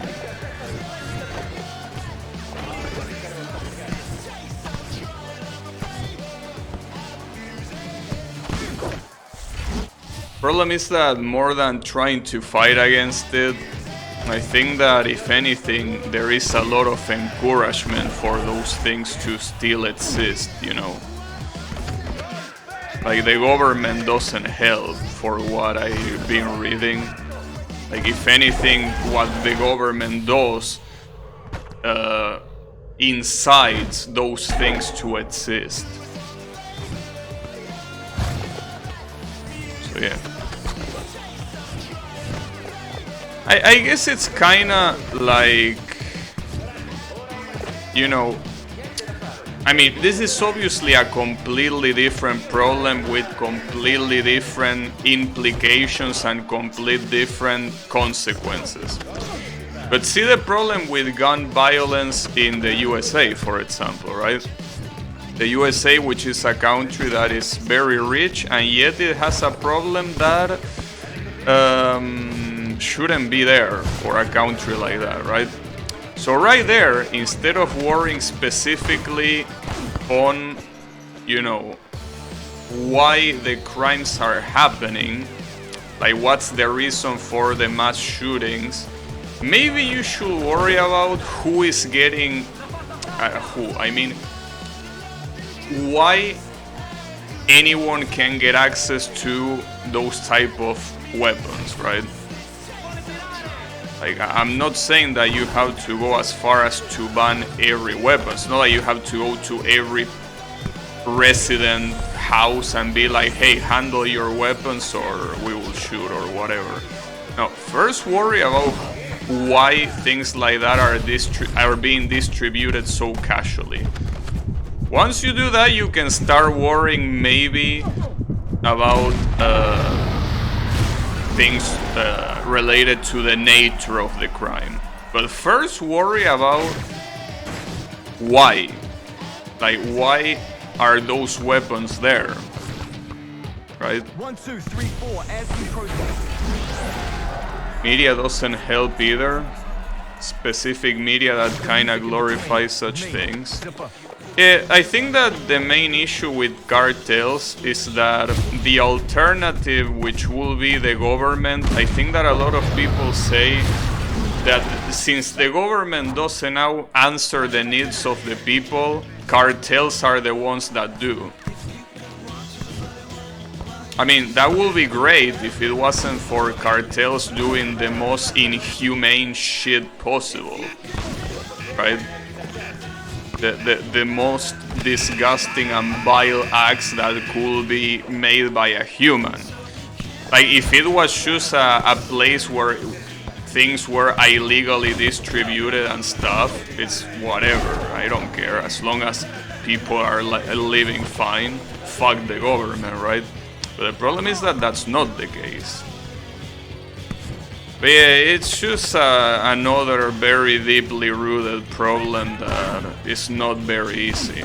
Because you can just say, yeah, just wipe every cartel out. Well, first of all, doing that is quite hard. Like, even if you decide to completely eradicate the cartels in the literal sense, by just raiding them with armed platoons, right? Like, even if you did that, that's already very hard to do, because cartels will be pretty much armies at this point. But aside from that, the issue is, like, it's not just hard to do, it's hard to decide what to do.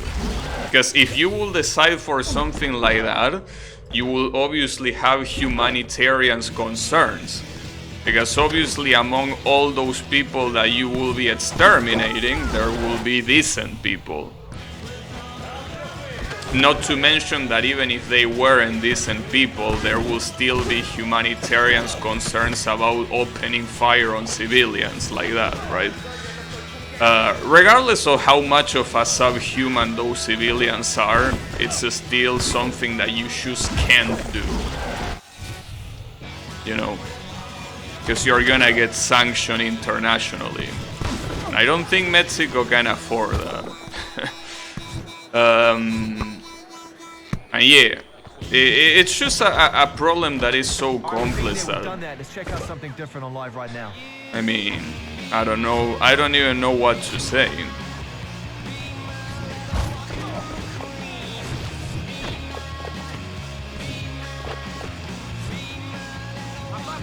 Yeah. It's a shame. It's really a shame, but what can you do, right?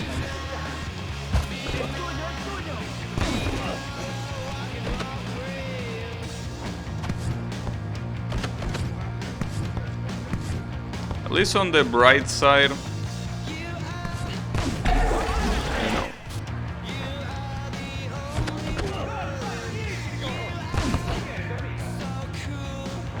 Get rid of all weapons approach can certainly get absurd.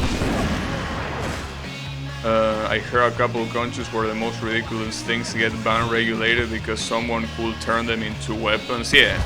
No, I mean, I think the problem... Well, that's another very interesting and complex topic, the weapon gun problem that the USA has, right? It's pretty clear that there are a lot of weapons that shouldn't be sold to the general public just because, right? That is true, but the thing about the USA is that it's a country where, generally speaking, like, again, generally speaking, I don't want you to think that I'm speaking for literally every single American, but the American society in general is extremely mentally ill.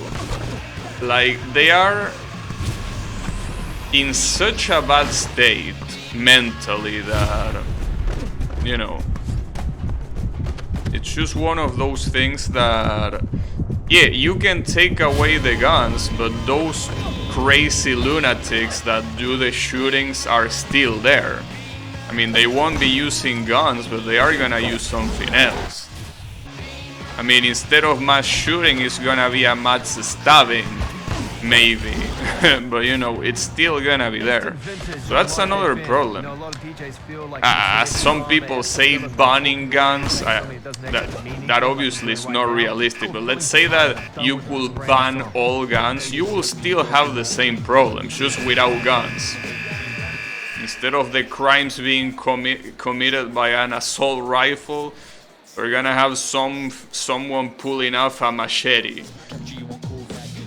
Well, machete might be an exaggeration, but, you know, like, those lunatics will still be there.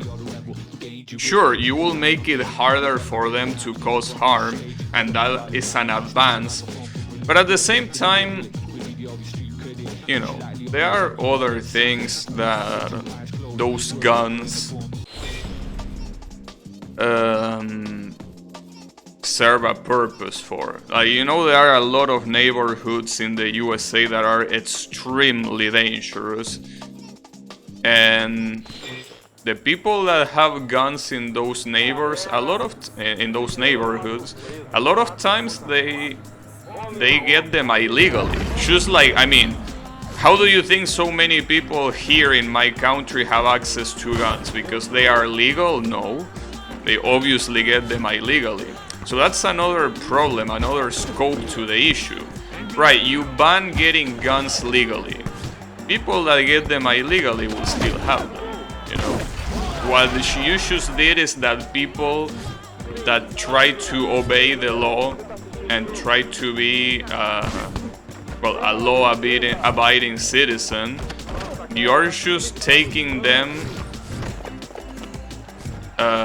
the opportunity to defend against those that are not playing nice, right? Because the USA is not a peaceful country at all. So you will get a lot of crimes, or rather a lot of murders, that unfortunately sometimes the only way to avoid them is with other murder. You know? It's like the Wild West. It sucks, but it's the way it is. So by banning weapons, you also introduce that problem. You're taking away the legal weapons, but the illegal weapons are still there, you know.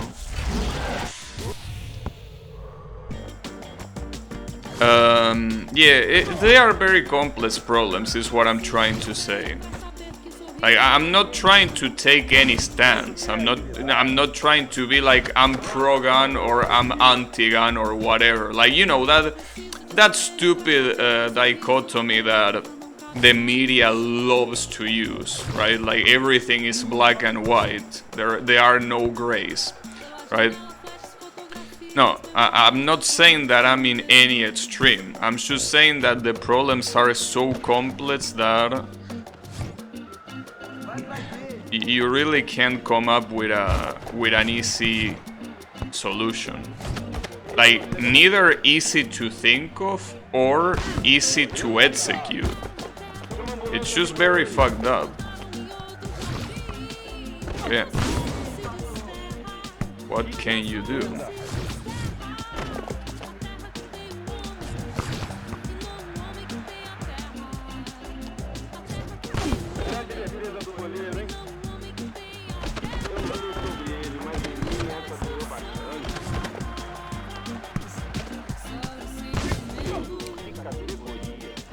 It's okay.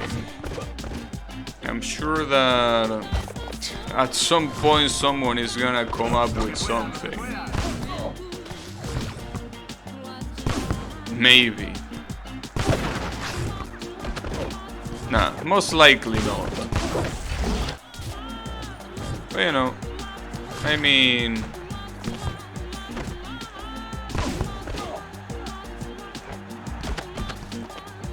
Unfortunately, E agora vocês ficam ao som de it SLS, seems that featuring Caio Bernardes no baixo.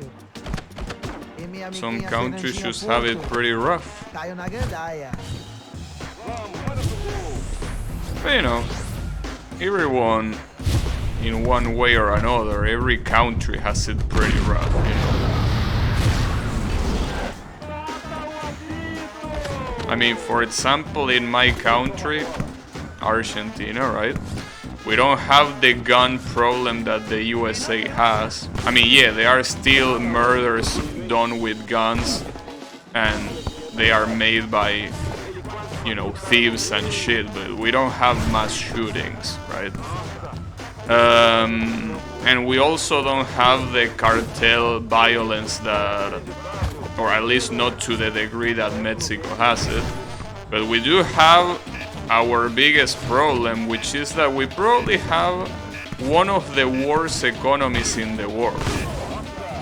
Probably second or third even to countries like Venezuela and maybe Turkey. You know, when it comes to how the inflation works in this country, it's one of the worst in the world. So yeah, every country has their issues. Just that obviously some might be worse than others, but that's also very subjective, I will say.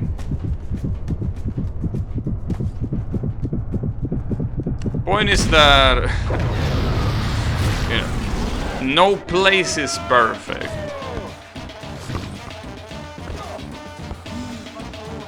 Unfortunately, it would be nice if there was a heaven on earth, but no, that's not the case.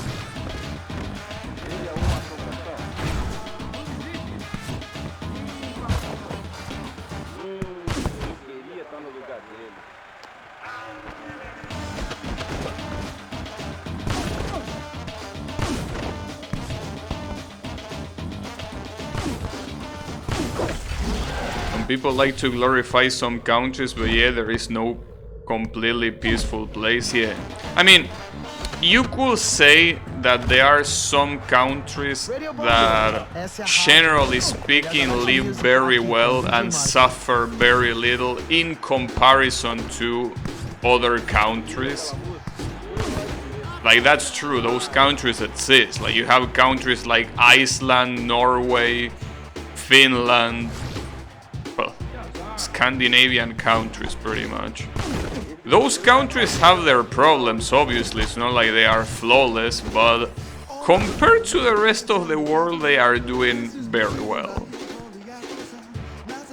You know. those countries are definitely doing quite well. But you know, the thing is that there's also the fact that nothing lasts forever. I mean, after all, the USA decades ago was like, well, it had a very bad problem with racism. That's for sure. But you know, it doesn't have the myriad of problems that it has right now, I will say. I mean, yeah, racism was a super bad problem. But the thing is that racism still exists in the USA, you know? On top of every other problem that it's plagued with nowadays. But yeah, what I'm trying to say is that it's also a matter of cycles. Like, some countries at some point in their history are very good and then they fall. I mean, Argentina was a good country in the early 90s. I'm sorry, early 90s, no, early 20th century. In the early 20th century, Argentina wasn't, you know, that bad of a country. I mean, again, it obviously had its problems like every other country, but I don't think it has the myriad of problems we have right now, you know? So yeah, that might, I mean, hopefully not, I don't want to jinx it, but that might also happen at some point to these Scandinavian countries. Yeah, now they are doing pretty fine, but you never know if that in 20 years they are gonna go to hell. Hopefully not. Again, we don't wish misery on anyone, but what if it happens? Nobody is immune.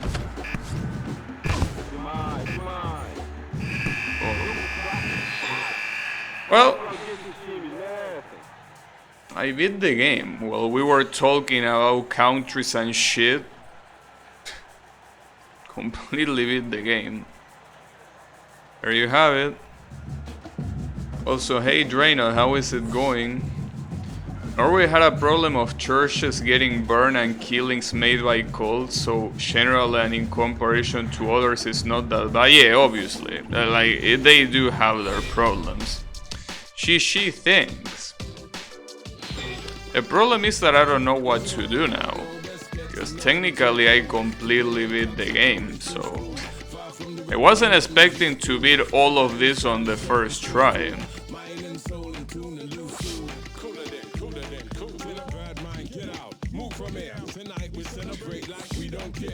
Damn, and the game just basically pushes you out of the mode. But if we go there, you will see that every... Oh, you can play? Are you shitting me? So you beat the game and your save file is... Well, your save file for Rule Street is pretty much softlock. Like, yeah, fuck you, there's nothing to do here, asshole, go away. Alright, pretty cool of you. Tim, that's fucked up. Holy shit. Heat wave over here killing me? Yeah. I heard that in Europe the heat wave is going very badly right now. So yeah, hopefully it's not that bad. The other thing about weapons is proper handling. If you don't follow safety guidelines, you will accidentally harm yourself or others. If the cultural level your people don't understand, yeah, it is the way it is. There's not much you can do. Yeah, I know, Clone Cat, it's ridiculous, but if I want to play with this save file, I can. So, like, it's better to leave one event without completing. That's the end of Gabi's career. That's the end of Gabi's career. You could say that he retired at his peak, which is something that many other players cannot say, you know. We don't get air conditioners in the EU. Yeah, that's also something that I heard, that Europe doesn't like air conditioners for some reason. Not sure why, but, you know. Government advice is to open windows. That's some forehead advice if I seen one. So, I guess before completely being done with this game, something that I can do is check what teams they have, because I'm pretty sure they have a Legends team. So they have Argentina, Australia, Brazil, Cameroon. Hey, there is a country that I'm not seeing between Cameroon and the Czech Republic. It's a country that starts with C and ends with Canada. Can you tell me where it is, Yami? Because I don't see it. Mr. World Cup qualifier. First, I need you to turn up. Damn, Denmark is there too. England, France. Okay, these are. Well, Greece. That's a weird one. Italy makes sense. Mexico, Nigeria. I mean, I guess they need some African representation. Portugal is fine. Ireland.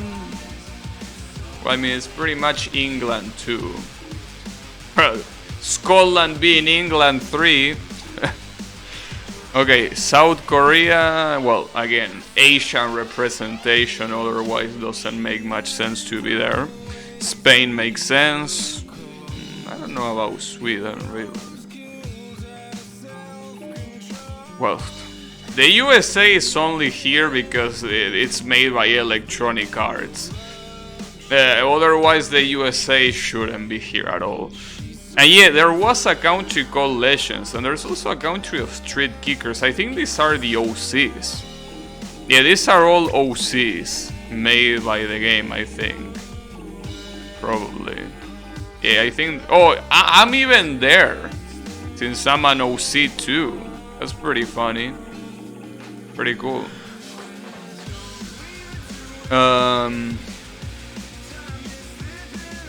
It's the same here. Past couple years, weather has been horrible. I see. Canada wasn't found back then, probably. No one had our air conditioner until recently, really. No country north to the US, I know. Imagine bullying a country that qualified. I mean...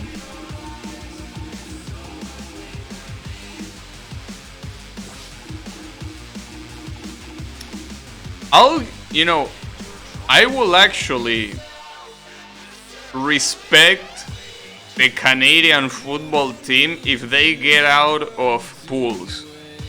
If they can make it out of pools and to the quarterfinals, I will be like, alright, Canada, respect. Wanna bet if that's gonna happen?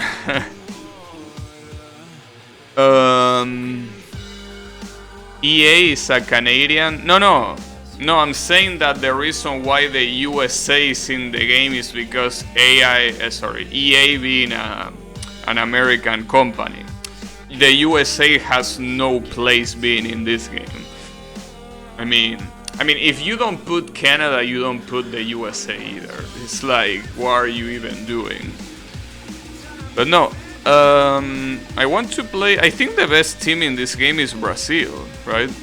So I want to do Legends versus Brazil, because Legends have, well, obviously there are a lot of names that I wouldn't recognize. So Beckenbauer is there, Baresi, Gascoigne, Zico, Agi, Breme, Koeman, Crank, Alberto Torres, Boller, Bonic,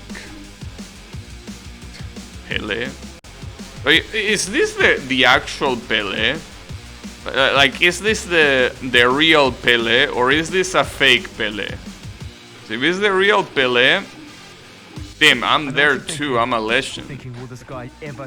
So, if this is the real Pele, why the fuck is Maradona not here?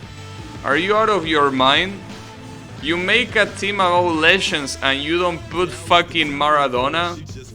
Are you out of your mind? Like, Maradona will be the only, well, not the only, but it will be the first one to look for in a team called Legends. Are you shitting me? Yeah, fake Pele, I don't know. Because I'm surprised that they put they say Abedi Pele instead of Shoes Pele. Actually, I can Google it right now. That's Pele's name? Because if that's Pele's name, why don't you just call it Pele? Not like there will be another one. I don't think that's the actual Pele. Yeah, it's not. You know, the actual Pele is called Edson Arantes do Nascimento, mostly known as Pele. So who is this Abedi Pele guy? Well, I could Google him too. Abedi Pele. Who the fuck is this guy? From Ghana? Dude, you're putting a fucking player from Ghana and not Maradona? Are you out of your mind? What the hell? Like,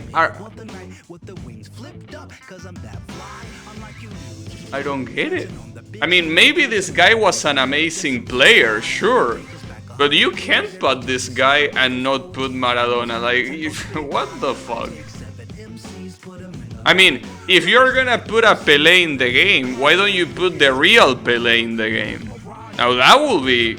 Like, that's another one, because I'm bitching a lot about Maradona, but the actual Pele, that one matters a lot too, you know? Like, they are pretty much at the same level. They needed an African, I guess, yeah, but I mean, I don't think there are that many Latin Americans here. I mean, you have Zico, and I guess this Alberto Torres guy. Everyone else is from somewhere else, so that's very weird. Well, whatever. Well, let's do this team. Beckenbauer. Well, let's use the fake Pelé too. Why not? And also...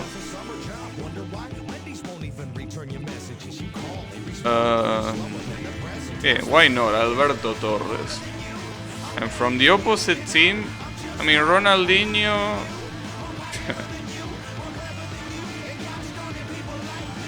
I mean... yeah, I guess. I bought it for my parents' house since was getting worried about the heat getting worse. Shouldn't be getting to 40 this far north. Minus 40 in winter, plus 40 in summer. That seems balanced if you ask me. I don't know what you're talking about. Seems perfectly balanced, don't you think? I guess I can go. I mean, this USA pitch looks pretty nice at least. No, win by score my ass. Win by... wait, time? No, I prefer the back to basics, the one that doesn't have any bullshit. I like this ball. This one. Why not?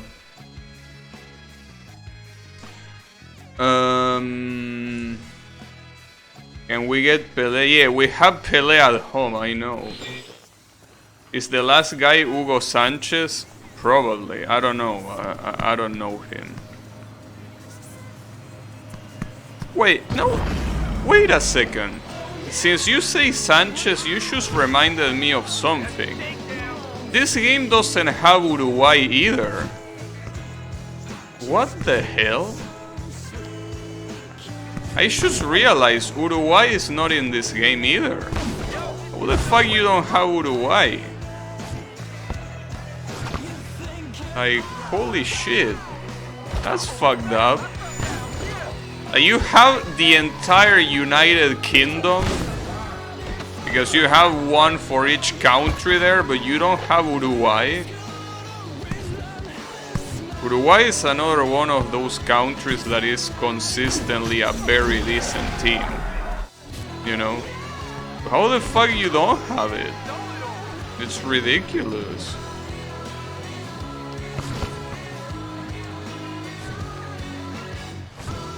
It's unbelievable. Yeah, poor Uruguay. I mean, if I was Uruguayan and I bought this game, I will be completely disappointed. I mean, sure, I could play Argentina to cope with the fact that Uruguay is not there. Sure, I could do that. But like, come on, dude. It's like, what are you even doing at that point?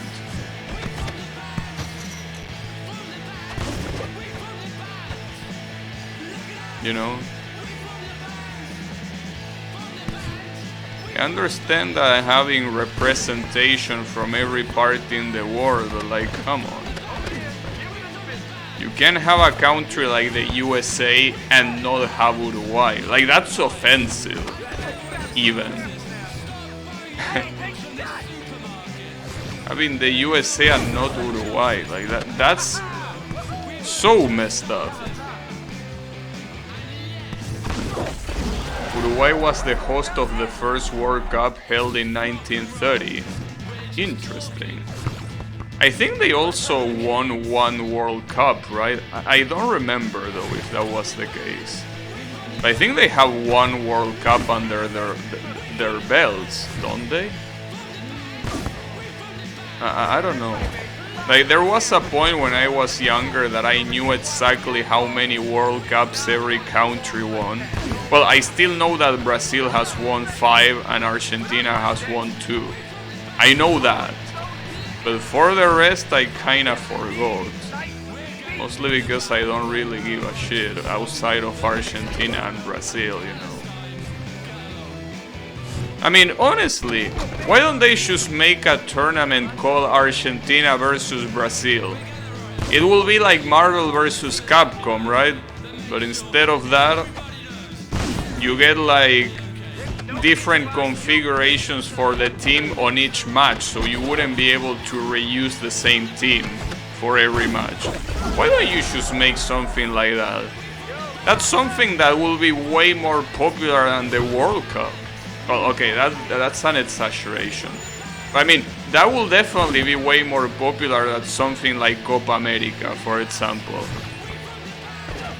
Like, dude, just make it Argentina versus Brazil. That's the match that the world wants to see. Well, the match, the tournament. Come on, bro. Well, the world is obviously an exaggeration. It will only be Argentina and Brazil, probably. But I mean, you gotta understand, Argentina and Brazil together pretty much make up for like 50% of football fans all over the world. Again, yeah, that's a number that I obviously pull out of my ass.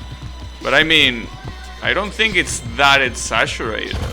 Football in both of these countries is so huge that it's even hard to explain to foreigners how big it is for both Brazil and Argentina. It's just way too much. Uruguay actually won that very World Cup, so they have a win. Uruguay has 2 cups, really? Interesting. Just like us. Just like Argentina. 2 World Cups.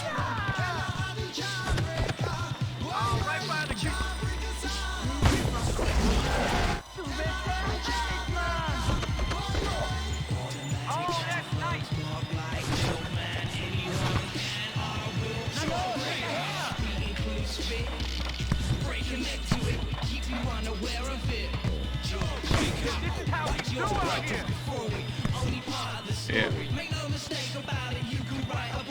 Brazil.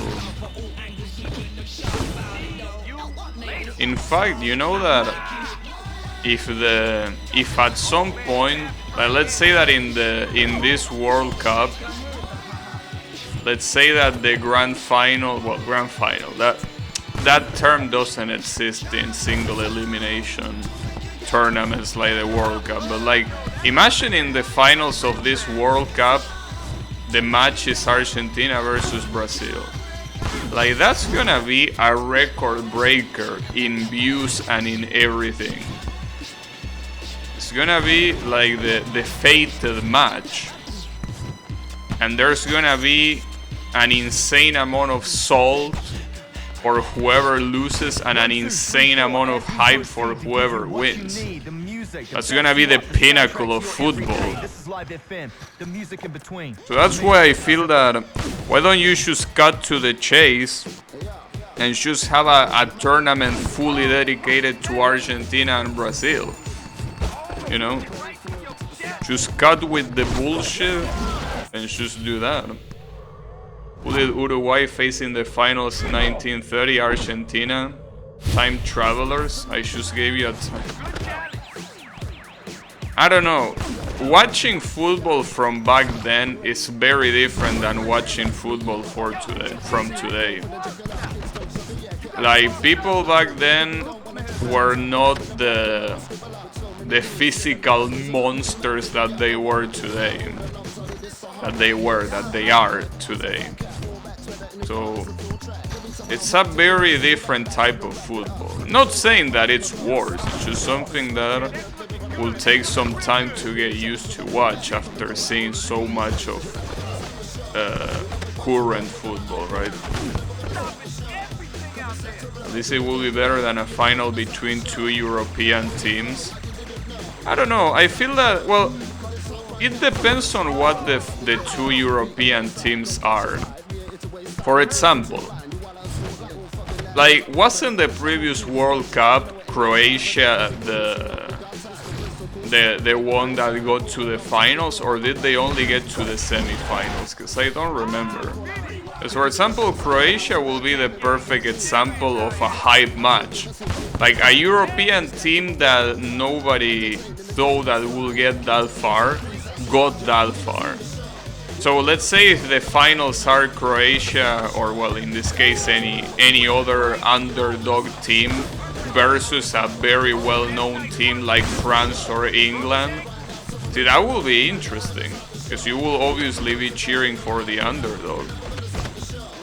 If we have a final like, I don't know, England versus France, or I don't know, Spain versus, well, I gotta admit that if the finals have Spain, I will be hyped for Spain.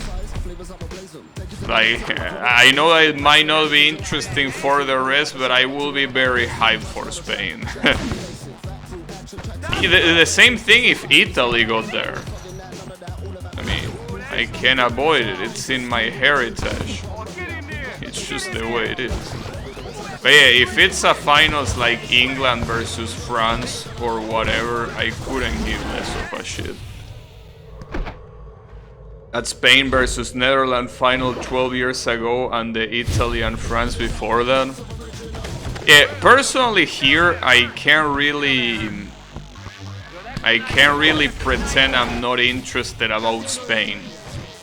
Spain is a country that, you know, especially since they have or well, at least had, I don't know what's their situation right now, but they used to have very good players, you know. Not to mention that, as I say, they are.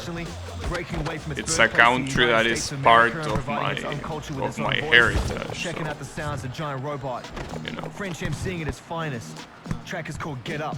But yeah, it is true that for the most part, having a finals between two European teams will probably be, generally speaking, the most boring outcome. For us, at least. Obviously, it's not gonna be boring for the people from said countries. But, you know.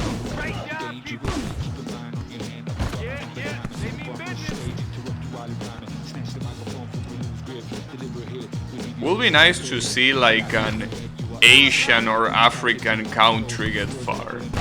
The chances of that happening are so insanely low that it's incredibly unlikely.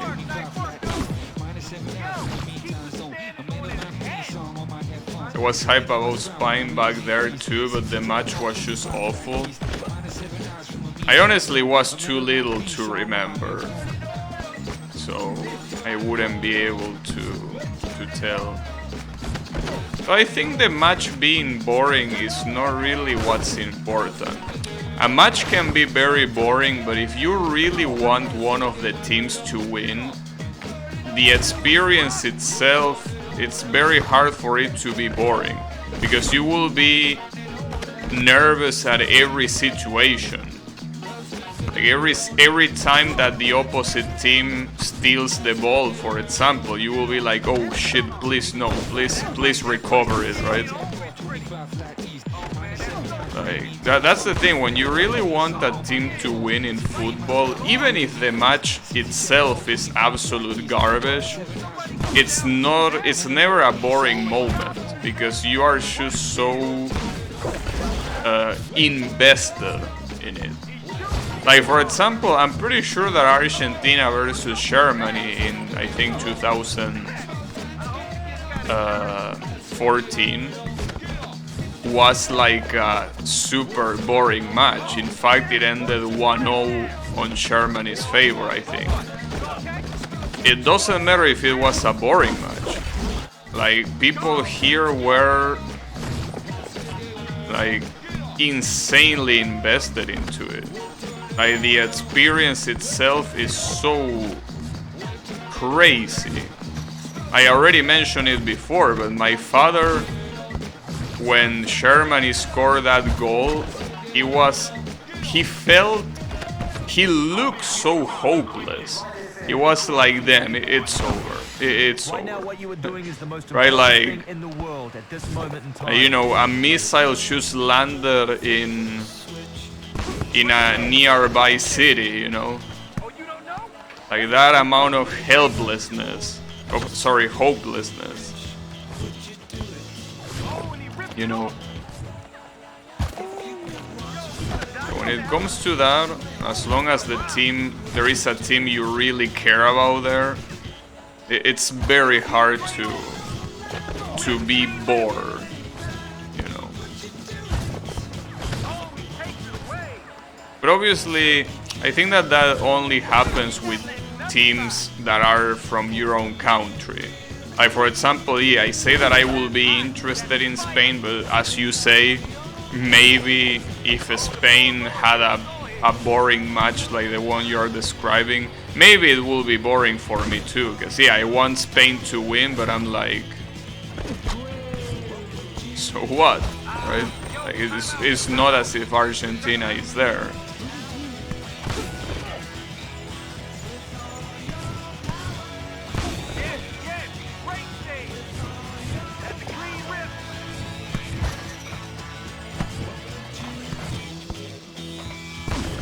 Holy fuck, dude, I need literally one more goal, and I needed it for like the past 5 minutes, and I can't apparently.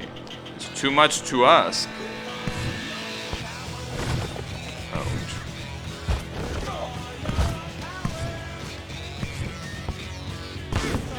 Oh, come on, Beckenbauer! Oh, fuck you, Beckenbauer. Well, alright, yeah, let's just leave the ball there. Like, dude, I just can't score. I need one more. Only one more. I already got 9, but apparently that last one just doesn't come. Oh, I fucked that up. That's my fault. Damn it, he took way too long to do the pass.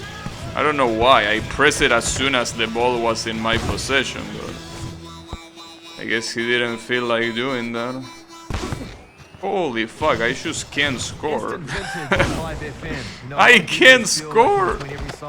Damn it. By talking away and saying something that doesn't actually mean anything like I'm doing right now. It's called filling for time and I'm done with it. It's a brand new song. And Pele got kicked.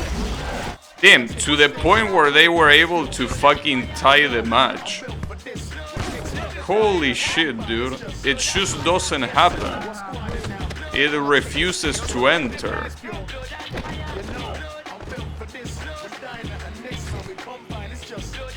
good try, bitch. I can't believe it. This is like a show. And he's probably gonna score. Oh, well, he tried to trick. Bad idea. Oh, that was a bad pass. That was a bad kick. Or attempt, I will say. Oops. Run! This is just insane.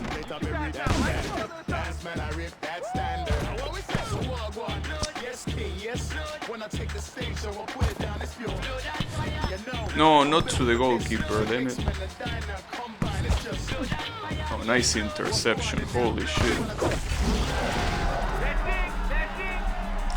Alright, I'm gonna call absolute fucking bullshit on this. Like, this couldn't have been more of a bullshit match. Holy fuck, get me out of here. There's one thing, World Cups are always good for memes. Maybe. Speaking of exciting and interesting matches, you were probably too young, but Argentina versus Mexico in 2006 World Cup was such a good and exciting match. Yeah, I don't remember it. Gotta go. Alright, have a good one, Clone Cat, and thanks for hanging out. You know, I just remember there is actually another mode in this game. It is called Skills Challenge. I kinda forgot, but you can actually... Wait, why do I have to put my name? You already know my name.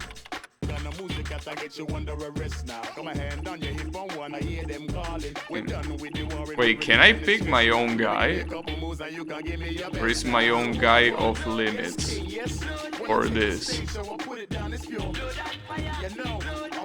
Maybe it's in here? Yeah, I am there. But then again, I rather use Mr. Juan Roman.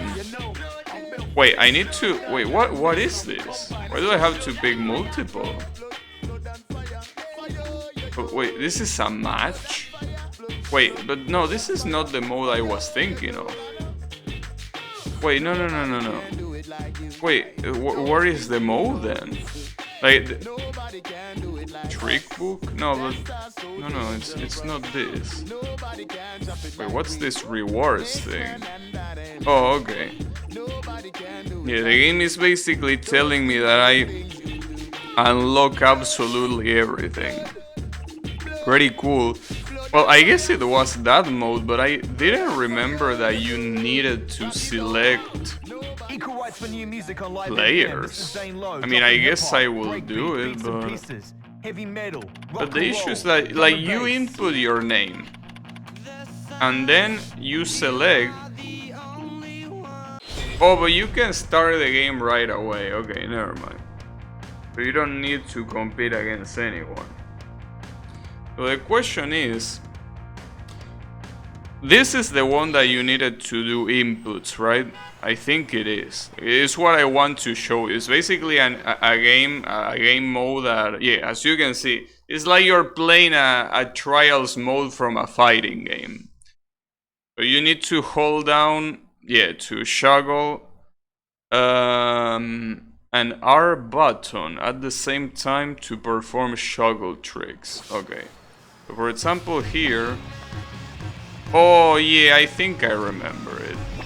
Problem is that the stick is not really the best one to do this. It's not very precise to do this. Yeah, you basically had these challenges that were doing multiple tricks like this. You can see that the input right there obviously refers to the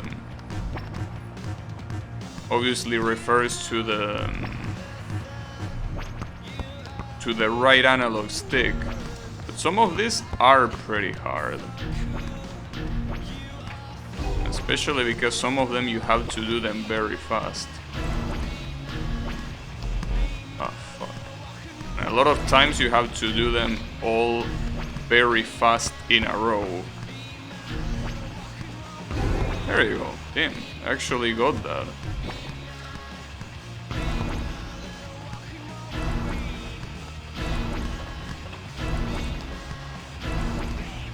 Ooh, that was close. Holy shit. Fuck. And you can collect 4 trophies apparently from this.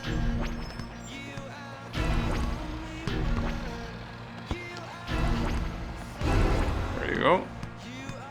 I remember this being a lot harder as a kid, but then keep in mind that I'm playing the easy mode.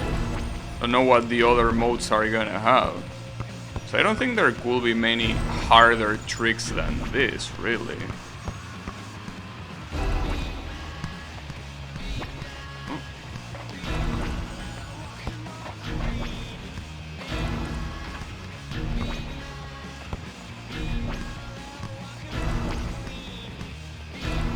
Oh, that last one is... Ooh, I actually got it. Holy shit. Oh, and then I get a crown. Wait, but isn't that crown a queen crown? Am I gonna get...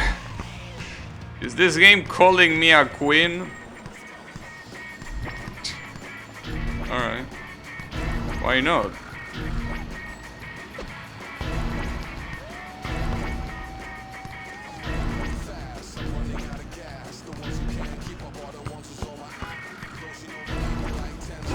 There you go. Damn, actually got the crown. Interesting. Wasn't expecting to do that. You can pretty much keep going forever, because I mean, you have a timer that goes out, but like, it's... If you keep doing tricks, it's not gonna go out, that's for sure. Yeah, I'm interested on knowing how the harder difficulties are gonna be. Like, are they gonna have more or what?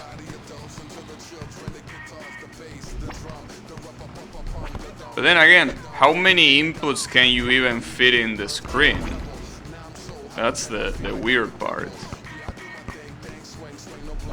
Like, the screen doesn't have place for that many of those, you know? Alright, I think that if I don't stop, this is gonna keep going for the end of time. So let's just stop there, because I mean, yeah, I could get 1,000,000 points, but I don't think that, you know, something that I would like to do. But, you know, at least we get to see Riquelme's back. Alright. Good shit. Well, apparently... Wait, what? Who are these people? Are these the developers? I mean, pretty clearly, dude. You want me to keep going until 2 millions? Are you out of your mind? Hey, come on, dude. Like, I'm gonna do the tricks that you tell me and then that's it. Why would you want me to keep going? Hey, come on, bro. What are you even doing?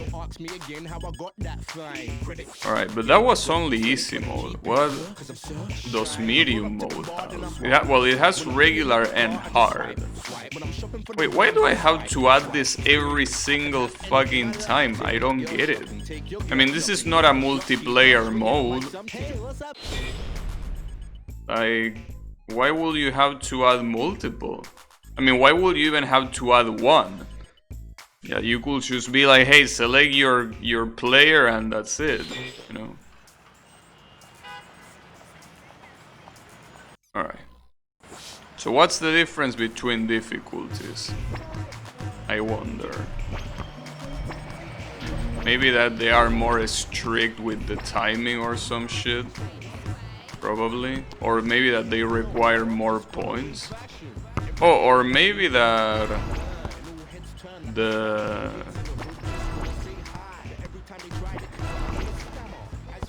Maybe that the timer goes down faster.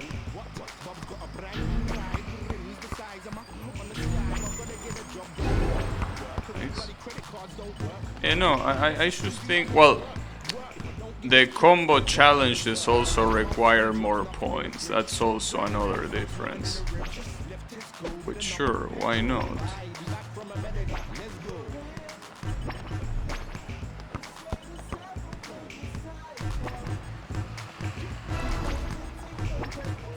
like how all of these movements in a fighting game you can turn them into a special move.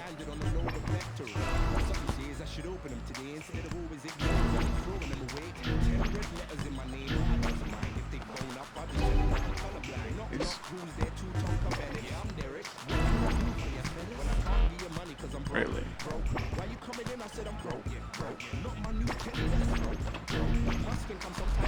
Oh, that's fucked up. Because these tricks are very fast. And then you have to input something that is quite hard to do.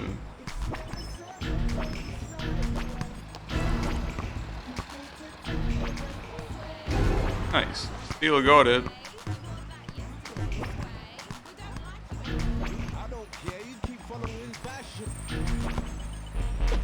Ah, come on. Wait, that's a she? I'm seeing like a she input on the other side. What the hell? When I got it. Alright. So yeah, I see why it was easy and medium. These ones are fucked up. Wait, I can't do this one for some reason. Come on. Wait, why cannot I input this? There you go. I did that too long. Yeah, it gets pretty hard. I don't even remember if I could clear one in this game when I was younger. So, holy shit. That's rough. I think that trying hard mode is not even worth it at this point. Because I can already see what to expect. But I guess just for the lulz I'm gonna check it out. I mean, what's the worst that could happen? I mean, well, other than getting humiliated. But I already got humiliated. So getting humiliated another time, I don't think is gonna change much. Alright. Let's see. These are supposed to be gold trophies as well, I'm assuming.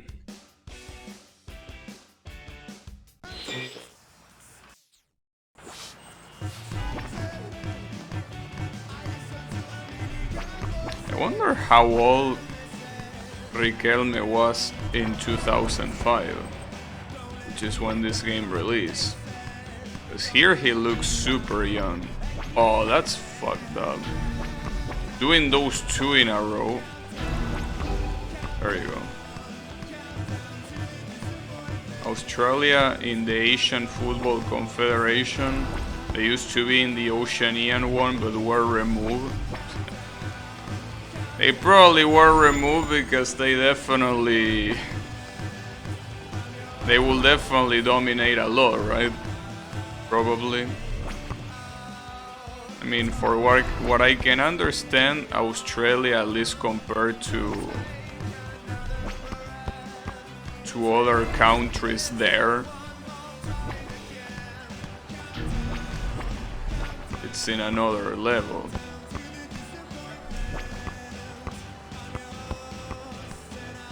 I guess it makes sense.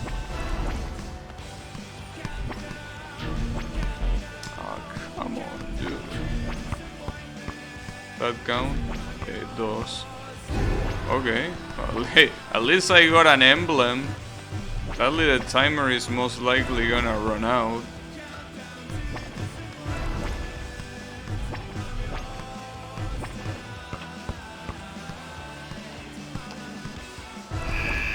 Wow. That ended a lot sooner than I thought. Even the scores here are a lot lower. 500,000, for example, in there. Alright. No, that's a cool mode, I guess. I mean, if you don't like competing against other teams for whatever reason in a football game, I don't know, if you want to play only by yourself, well, there you have it. In any case, I want my rematch Like, that Brazilian match got me a little salty. Wait, no, not Street Kicker. Legends versus Brazil. Who did I use? It was this Pelé and Alberto Torres. I think that was it. And in the USA. Alright. Time for a fucking rematch. Hopefully this time the goalkeeper doesn't learn how to become a wall. That will be cool. Now the problem here is that, considering that I win this rematch, will that mean that I will have to go to one final match? Because the score will be 1-1, but... well, depending on how much this one takes.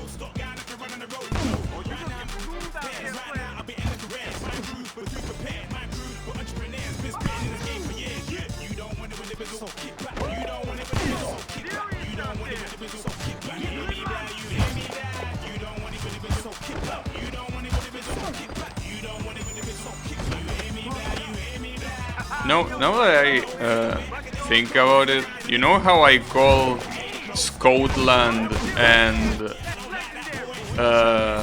Ireland, England 1 and, well, England 2 and England 3, right?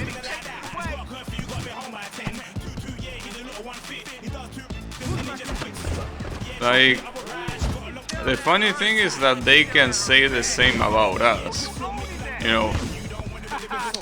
Basically, they can say Argentina being Brazil 2 and Uruguay Brazil 3. That will be funny. Because I know that it will be incredibly inaccurate, but you know, it's also incredibly inaccurate to call them England 2 and England 3. That's the funny thing to think of, the perspective, right? I have a list of bands and little songs in front of me that range from well, A to Z. to be fair, At least when it comes to the country, Argentina and Uruguay are almost the same thing. Just that Uruguay is extremely small in comparison. Is the reason why a lot of people say that Uruguay is an Argentinian province. But you know, I mean, well, technically when we were still under the rule of the Spanish crown, we were the same country, you know. The famous Virreinato, right? But yeah, culturally, I will say that we are pretty similar. You know. Culturally, we are quite similar.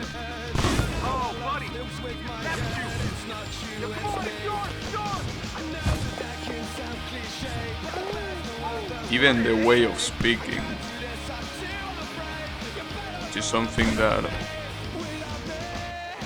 is very special for Argentina, at least. But no, they, or at least a portion of them, also speaks pretty much like us. You know. Damn, I'm getting demolished. How is this happening? I'm just surprised. Because on the last match, sure, they won, but they won by the end. The beginning of the match, I was dominating. Seems that I cannot dominate anymore. My ability to dominate is completely out. Then again, the goalkeeper RNG here is heavily playing against me, so... Well, technically you could say the same about the previous match. After all, the goalkeeper, their goalkeeper, the one, the Brazilian one, pretty much block every goal that was attempting to be the very last one. Damn, that was very bad. Yeah, I don't think I'm winning that one at this rate. I mean, sure, it says 10 goals, but 4-0 doesn't seem like a very good... Wow. Damn, look at the shit that I need to do to score a goal, dude. Basically, need to throw every single player in the goal post. And that way the ball... I mean, it enters because it has to enter. You know? What else are you gonna do when all of them are right there? You don't have 6 hands. Sometimes it feels like these goalkeepers do have 6 hands. Some of them being invisible. That's bullshit. That one, I actually have to say it's bullshit. RNG or not, like, come on. That one could not be blocked. You're absolutely out of your fucking mind. Holy shit. I feel betrayed. Feel absolutely betrayed. Damn, and as soon as they do something like that, no, my goalkeeper moves aside. Please, mister, if you will be so kind. See, like, it's exactly like that. Alright. Now you're trying to make me look bad, aren't you?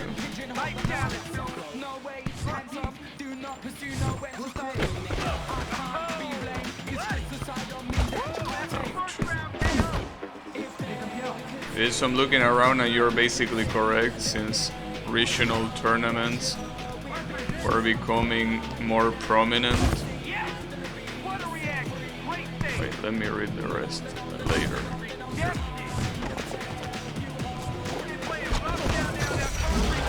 Were more prominent. The move was in part to give Australia some real competition. FIFA had to discuss the matter with the AFC before they could make it happen. I mean, yeah. I mean, after all, in Oceania, which other countries are you gonna compete against? Like, yeah, New Zealand and who else? Like some small islands that probably don't have the same amount of possibilities that Australia has. Because, you know, Australia is a country that a lot of Australians love to talk shit about. I mean, they are a very resourceful country, you know. And well, New Zealand also is, but I mean... Thing is that... You compare it to other Oceanian countries, it's day and night. I mean... The other Oceanian countries are so out of the radar that I can't name a single one besides New Zealand. I cannot. And I know there are more. There are little islands. But what am I supposed to say? You know? I mean, I'm pretty sure most people wouldn't be able to name them in the first place. Will be surprising if they could.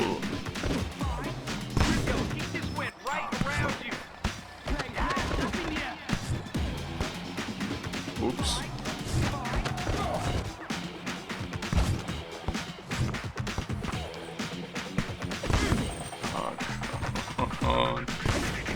Oh, damn it. Why were you so fucking far? Wait, who is that guy? Is that Alberto Torres? Wait, he's using a Brazilian shirt. I thought that this guy was Mexican, but with those colors he's definitely Brazilian. I mean, yellow and green is Brazil. Definitely not Mexico. Didn't know that. And again, there are some Brazilian names and some Mexican names that are very similar. Ronaldo is definitely not one of those, but Alberto Torres, I mean, that's a name that could exist here. Well, I will say Alberto Torres is a typical Hispanic name. Well, Hispanic. I will say Latin American to include Brazil, you know. Alright, we're coming back. Seems that we are shifting the RNG a little bit. Damn, okay. See, that's what I want to see. Some goals being made and not the goalkeeper going God mode. That's what I want to see.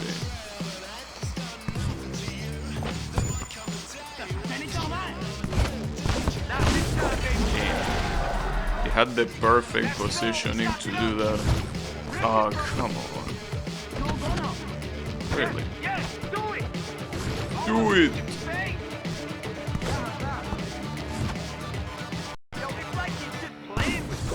Alright, alright. This is going very well. And it's impossible to trick Ronaldinho. Holy shit. I mean, well, it's Ronaldinho. He's pretty much like the king of tricks and shit, but goddamn. Alright. I'm gonna say one more goal, but this is the exact same situation as the previous match. One more goal, yeah. Sure. You know how hard it's gonna be to score this goal? Alright, well, yeah, don't run towards the ball. It's not necessary, right? It's only a suggestion. Yeah, don't worry about it. Don't worry, Mr. Alberto, about it.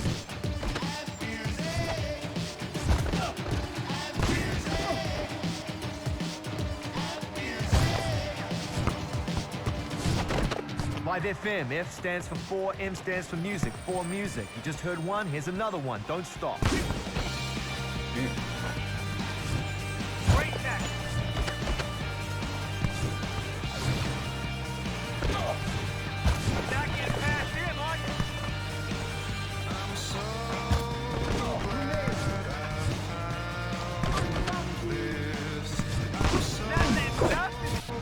Yeah, I am feeling a deja vu right now.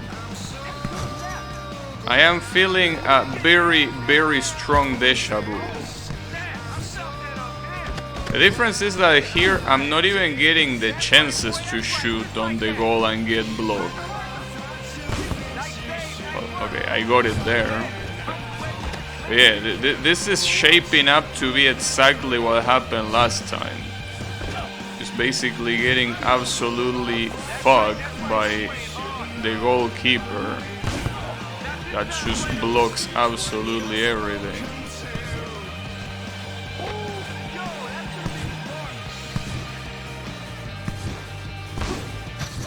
Well, there you go. I guess, see, right now the goalkeeper got merciful. He just basically moved aside so the ball could enter. Just like that. Well, I guess we're tied 1-1. But I think that that's enough. I mean, I could go another match. I think it's better to leave it in a victory. You know? Besides, it most likely will be a repeat of this. It's probably gonna go 9-9 and someone is gonna get lucky at the end and score the 10th goal. Like, now that you've seen two different matches being pretty much a repeat of each other, just with a different result. I mean, one goal for one team instead of the other. I don't think that there is any need to replicate another one. Anyways, that is gonna be it for me, not just for today, but also for this game. I really like this game. This is a very fun game. But yeah, I did everything I could do. I mean, literally, if I go to the Rule the Street mode, the game is like, no, you can't go there anymore. I just want to show it again because it's so ridiculous. Rule the Street, you pick your profile and you're like, you rule the street, it's official, go fuck yourself. Alright, whatever you say, game. But yeah, that was pretty fun. But yeah, that's it for me. For today and for this game.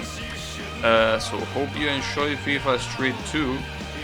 So thanks everyone a lot for watching, and I'll be seeing you on the next stream, obviously with a different game. So have a good one everyone, and take care.